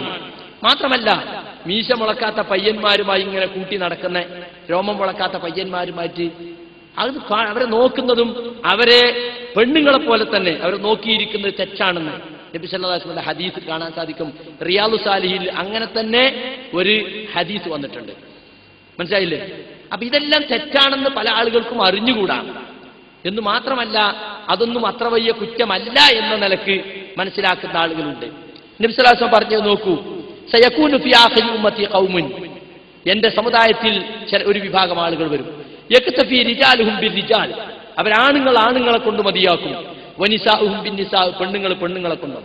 ഫൈദാ കാന ദാലിക ഫർതഖിബു അദാബ ഖൗമി ലൂത്ത്, അങ്ങനത്തെ അവസ്ഥ വന്നാൽ നിങ്ങൾ ലൂത്ത് നബിയുടെ സമുദായത്തിനുണ്ടായ ശിക്ഷയെ കാത്തുകൊണ്ടിരിക്കണം. അതെന്താണ്? അൻ യുർസിലല്ലാഹു അലൈഹിം ഹിജാറത്തൻ മിൻ സിജീൽ, ചുട്ടു പഴുപ്പിക്കപ്പെട്ട കല്ലുകൾ കൊണ്ട് അല്ലാഹു സുബ്ഹാനഹു വ തആല അവരെ എറിഞ്ഞു. അങ്ങനെ എറിഞ്ഞു കൊന്നു അവരെ. എന്നിട്ടാണ് ആ സ്ഥലം മറിച്ചിട്ടത്. മാത്രമല്ല, ലാ തദ്ഹബുൽ ലയാലി വൽ അയ്യാം ഹത്താ തസ്തഹില്ല ഹാദിഹിൽ ഉമ്മത്തു അദ്ബാറ റിജാൽ, രാവുകളും പകലുകളും കഴിഞ്ഞു പോകുമ്പോൾ, കാലം ചെല്ലുമ്പോൾ എന്റെ ഉമ്മത്തിൽപ്പെട്ട ചില ആളുകൾ പുരുഷന്മാരുടെ മലദ്വാരത്തെ ഹലാലായി കാണും. കമസ്തഹല്ലു അദ്ബാറിന്, സ്ത്രീകളുടെ മലദ്വാരത്തെയും ഹലാലായി കാണും. വതുസീബു തവായിഫു മിൻ ഹാദിഹിൽ ഉമ്മത്തി ഹിജാറത്തൻ മിൻ റബ്ബിക്, അവർക്ക് നിന്റെ റബ്ബിങ്കിൽ നിന്നുള്ള കല്ലിന്റെ ശിക്ഷ ലഭിക്കും. സ്ത്രീകളുമായിട്ടും ബന്ധപ്പെടുന്നത്, ഈ പിൻഭാഗത്തുകൂടെ ബന്ധപ്പെടുന്നതിനെ സംബന്ധിച്ച് വളരെ ഗൗരവമായ ഹദീസ് വന്നിട്ടുണ്ട്. അങ്ങനെ ചെയ്യുന്നവർ അങ്ങേയറ്റം ശപിക്കപ്പെട്ടവരാണെന്ന് നബി സല്ലല്ലാഹു അലൈഹി വസല്ലം പറഞ്ഞിട്ടുണ്ട്. ഇപ്പൊ ഇന്ന് എയ്ഡ്സ് പോലുള്ള മാരക രോഗങ്ങൾക്ക് വലിയ കാരണമായിട്ട് പറയുന്നത് ഇത്തരത്തിലുള്ള മൈഥുനമാണ്. മലദ്വാരത്തിലൂടെ ബന്ധപ്പെടുന്നതിന് നബി സല്ലല്ലാഹു അലൈഹി വസല്ലം വളരെ ഗൗരവത്തിൽ പറഞ്ഞിട്ടുണ്ട്, മൽഊനുൻ മൻ അതാ ഹായിറൻ അവ ഇംറഅതൻ ഫീ ദുബ്രിഹാ. ആർത്തവകാരിയുമായി ലൈംഗിക ബന്ധത്തിൽ ഏർപ്പെടുക, അല്ലെങ്കിൽ ഒരു സ്ത്രീയെ അവളുടെ പിൻഭാഗത്തോടെ ലൈംഗിക ബന്ധത്തിൽ ഏർപ്പെടുക. നിസാഉക്കും ഹർസുല്ലക്കും ഫൗതു ഹർസക്കും അന്നാശിത്തും. സ്ത്രീകൾ നിങ്ങളെ കൃഷിസ്ഥലമാണ്, നിങ്ങൾ ഉദ്ദേശിക്കുന്ന ഭാഗത്തോടെ അവരെ സമീപിക്കുക എന്ന ആയത്ത് ചിലർ തെറ്റിദ്ധരിച്ചിട്ടുണ്ട്. അതിനർത്ഥം എന്താ? മുൻഭാഗത്തോടെയും പിൻഭാഗത്ത് ലൈംഗിക ബന്ധത്തിൽ ഏർപ്പെടാം, പക്ഷേ ലൈംഗിക ബന്ധത്തിൽ ഏർപ്പെടുന്ന സ്ഥാനത്ത് മാത്രമേ ലൈംഗിക ബന്ധത്തിൽ ഏർപ്പെടാവൂ. അത് പലരും മനസ്സിലാക്കിയിട്ടില്ല. ഏത് ഭാഗത്തോടെയും സമീപിക്കുക എന്ന് പറഞ്ഞതിന്റെ ഉദ്ദേശം അതാണ്.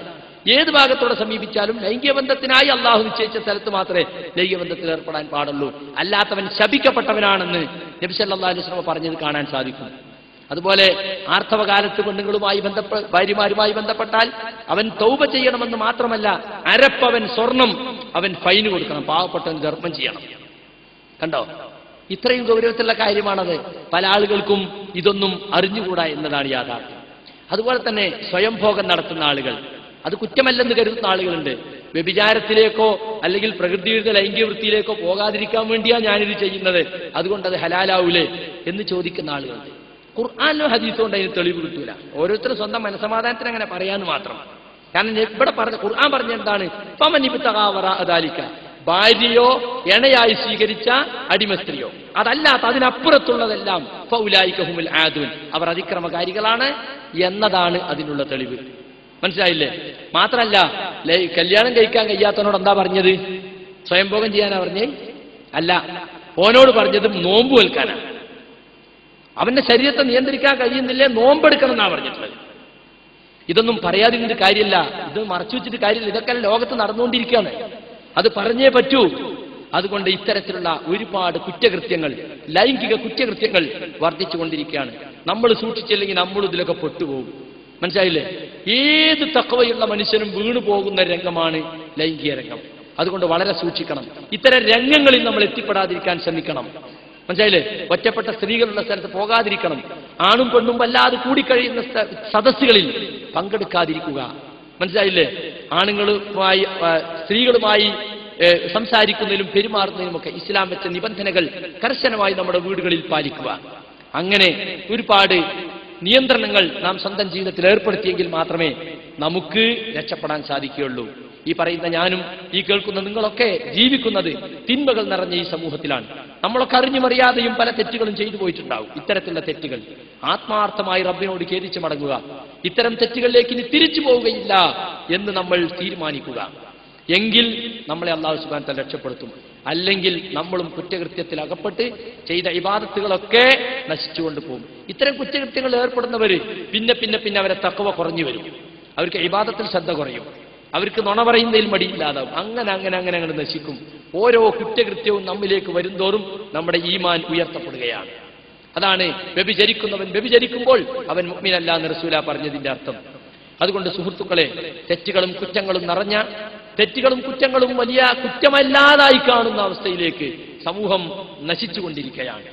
മുസ്ലിം സമുദായം ഈമാനിന്റെയും ഇസ്ലാമിന്റെയും പടച്ചട്ട കൊണ്ട് ഇതിനെയൊക്കെ ഫലപ്രദമായി പ്രതിരോധിക്കണം. അല്ലെങ്കിൽ അതിന്റെ നാശം നമുക്കെല്ലാവർക്കുമായിരിക്കും, യാതൊരു സംശയമില്ല. ഇന്ന് ചില ആളുകളൊക്കെ പറയും, ഇത്ര ടൈറ്റാക്കിയിട്ട് അതൊക്കെ എങ്ങനെയായത്? ടൈറ്റാക്കാത്ത സ്ഥലങ്ങളുണ്ടല്ലോ. അമേരിക്കയിലും അതുപോലെ തന്നെ പാശ്ചാത്യ രാജ്യങ്ങളൊക്കെ സ്ഥിതി എന്താ? അവിടെ ഇരിക്കുന്ന ജാരസന്തതികളെ കൊണ്ട് എന്ത് ചെയ്യണമെന്ന് ഗവൺമെന്റ് ആലോചിച്ചുകൊണ്ടിരിക്കുകയാണ്. എയ്ഡ്സിനെ നിയന്ത്രിക്കാൻ സാധിക്കാതെ ഇതാ എയ്ഡ്സ് നിയന്ത്രണ ബോർഡിന്റെ കണക്കനുസരിച്ച് അടുത്ത നൂറ്റാണ്ടിൽ ഏറ്റവും കൂടുതൽ എയ്ഡ്സ് രോഗികൾ ഇന്ത്യയിലായിരിക്കും പറയുന്നത്. എന്താ കാരണം? ഇവിടെ എല്ലാത്തിനും സ്വാതന്ത്ര്യമാണ്. ഇവിടെ സിനിമക്കുണ്ട്, അതിന് സെൻസർ ബോർഡ് ഉണ്ട്. എന്തിനാ സെൻസർ ബോർഡ്? ഓന് പൈസ കൊടുത്താൽ എന്ത് ഇറക്കാം. ഏറ്റവും നല്ല നടിയാരാ? ലാസ്റ്റ് പോയിന്റ് വരെ കാണിച്ച് ക്യാമറയുടെ മുമ്പിൽ നിൽക്കാൻ പറ്റിയാൽ അവൾക്ക് അവാർഡായി. മനസ്സിലായില്ലേ? മാത്രമല്ല, ഈ അടുത്ത് ഒരു വേശ്യ അവളുടെ കഥ എഴുതി. ഒരു വേശ്യന്റെ കഥ എന്താ? ഏതാണുങ്ങളൊക്കെ പോയി ഏത് ഹോട്ടലിലൊക്കെ തങ്ങി എവിടെയൊക്കെ കാത്തുന്നു, എത്ര റുപ്യ കിട്ടി, ഇതൊക്കെ അല്ലേ? അത് മുഴുവൻ ഒരു പെണ്ണൊരു കഥയായിട്ട് എഴുതി. എന്നിട്ട് പച്ചക്കുതിര എന്ന് പറഞ്ഞൊരു മാസികയിൽ അത് തുടർച്ചയായി അച്ചടിച്ചു വന്നു. ഇവിടുത്തെ സാംസ്കാരിക നായകന്മാരൊത്താശോടി, സാംസ്കാരിക നായകന്മാരല്ല നായകളെന്നാ പറയേണ്ടത്. മനസ്സിലായില്ലേ? എന്നിട്ട് അവർക്ക് ബുക്കായി ഇറങ്ങി, എത്രയോ കോപ്പി ഇറങ്ങി, ചൂടപ്പം പോലെ വിറ്റഴിഞ്ഞതാണ്. ഒരു ലൈംഗിക തൊഴിലാളിയുടെ ആത്മകഥ.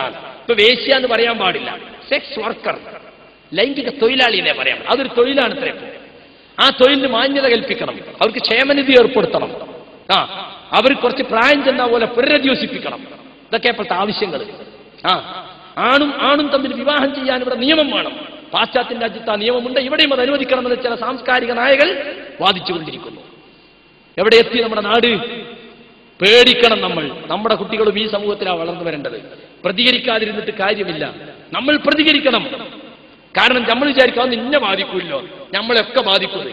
സമൂഹത്തെ ബാധിച്ചാൽ നമ്മളൊക്കെ ബാധിക്കും. ആണും കല്യാണം കഴിക്കാൻ, പെണ്ണും കല്യാണം കഴിക്കാൻ പാശ്ചാത്യ രാജ്യത്ത് അനുവാദമുള്ളതുപോലെ ഇന്ത്യയിലും അതിനുവേണ്ടി നിയമം കൊണ്ടുവരണമെന്നാണ് ഇവിടെ ആവശ്യപ്പെട്ടുകൊണ്ടിരിക്കുന്നത്. എവിടേക്കാണ് പോകുന്നത്? എയ്ഡ്സ് പോകും ഇവിടുന്ന്. അതിനിപ്പോ എന്താ? എയ്ഡ്സ് പിടിച്ചാൽ എന്താ? എയ്ഡ്സാന്ന് ഉറപ്പായ ഒരു സയനൈഡ് കഴിച്ചങ്ങ് ചാകണം എന്നല്ലാതെ, എന്നാലും അതുവരെ സുഖിച്ചൂടേന്നാ ഇപ്പോഴത്തെ ചിന്താഗതി. കണ്ടോ? പരലോക ബോധമല്ലാതെ സുഹൃത്തുക്കളെ മനുഷ്യനെ രക്ഷിക്കുകയില്ല. ഈ ജീവിതത്തിനപ്പുറം ഒരു ജീവിതമുണ്ടെന്ന ചിന്തയല്ലാതെ നമ്മൾ ആരെയും പിടിച്ചു നിർത്തുകയില്ല. നാം ജീവിക്കുന്ന ലോകം അത്രയും ദുഷിച്ചതാണ്. നല്ല സൂക്ഷ്മതയുണ്ടെങ്കിൽ മാത്രമേ സിറാത്തുൽ മുസ്തഖീമിൽ ഉറച്ചു നിൽക്കാൻ സാധിക്കുകയുള്ളൂ. ഈ പറയുന്ന ഞാനും നിങ്ങളുമൊക്കെ ഈ തിന്മകളുടെ നടുക്കാണ് ജീവിക്കുന്നത്. അള്ളാഹു നമ്മെ ഓരോരുത്തരെയും, നമ്മളെയും നമ്മുടെ കുടുംബങ്ങളെയും നമ്മുടെ മക്കളെയും സന്താനങ്ങളെയും ഒക്കെ ഇത്തരം തിന്മകളിൽ നിന്നെല്ലാം കാത്തുരക്ഷിക്കുമാറാകട്ടെ. അറിഞ്ഞുമറിയാതെയും നമ്മളിൽ സംഭവിച്ചു പോയ എല്ലാ തെറ്റുകുറ്റങ്ങളും റഹ്മാനായ റബ്ബ് അവന്റെ മഹലായ ഫദ്ൽ കൊണ്ട് വിട്ടുപുറത്ത് മാപ്പാക്കി തരുമാറാകട്ടെ. നന്മയിൽ ഉറച്ചു നിൽക്കുവാനും തിന്മയിൽ നിന്ന് വിട്ടു നിൽക്കുവാനും എല്ലാ പാപകൃത്യങ്ങളിൽ നിന്നും അകന്നു നിൽക്കുവാനും അള്ളാഹു നമുക്കെല്ലാം തൗഫീഖ് നൽകുമാറാകട്ടെ.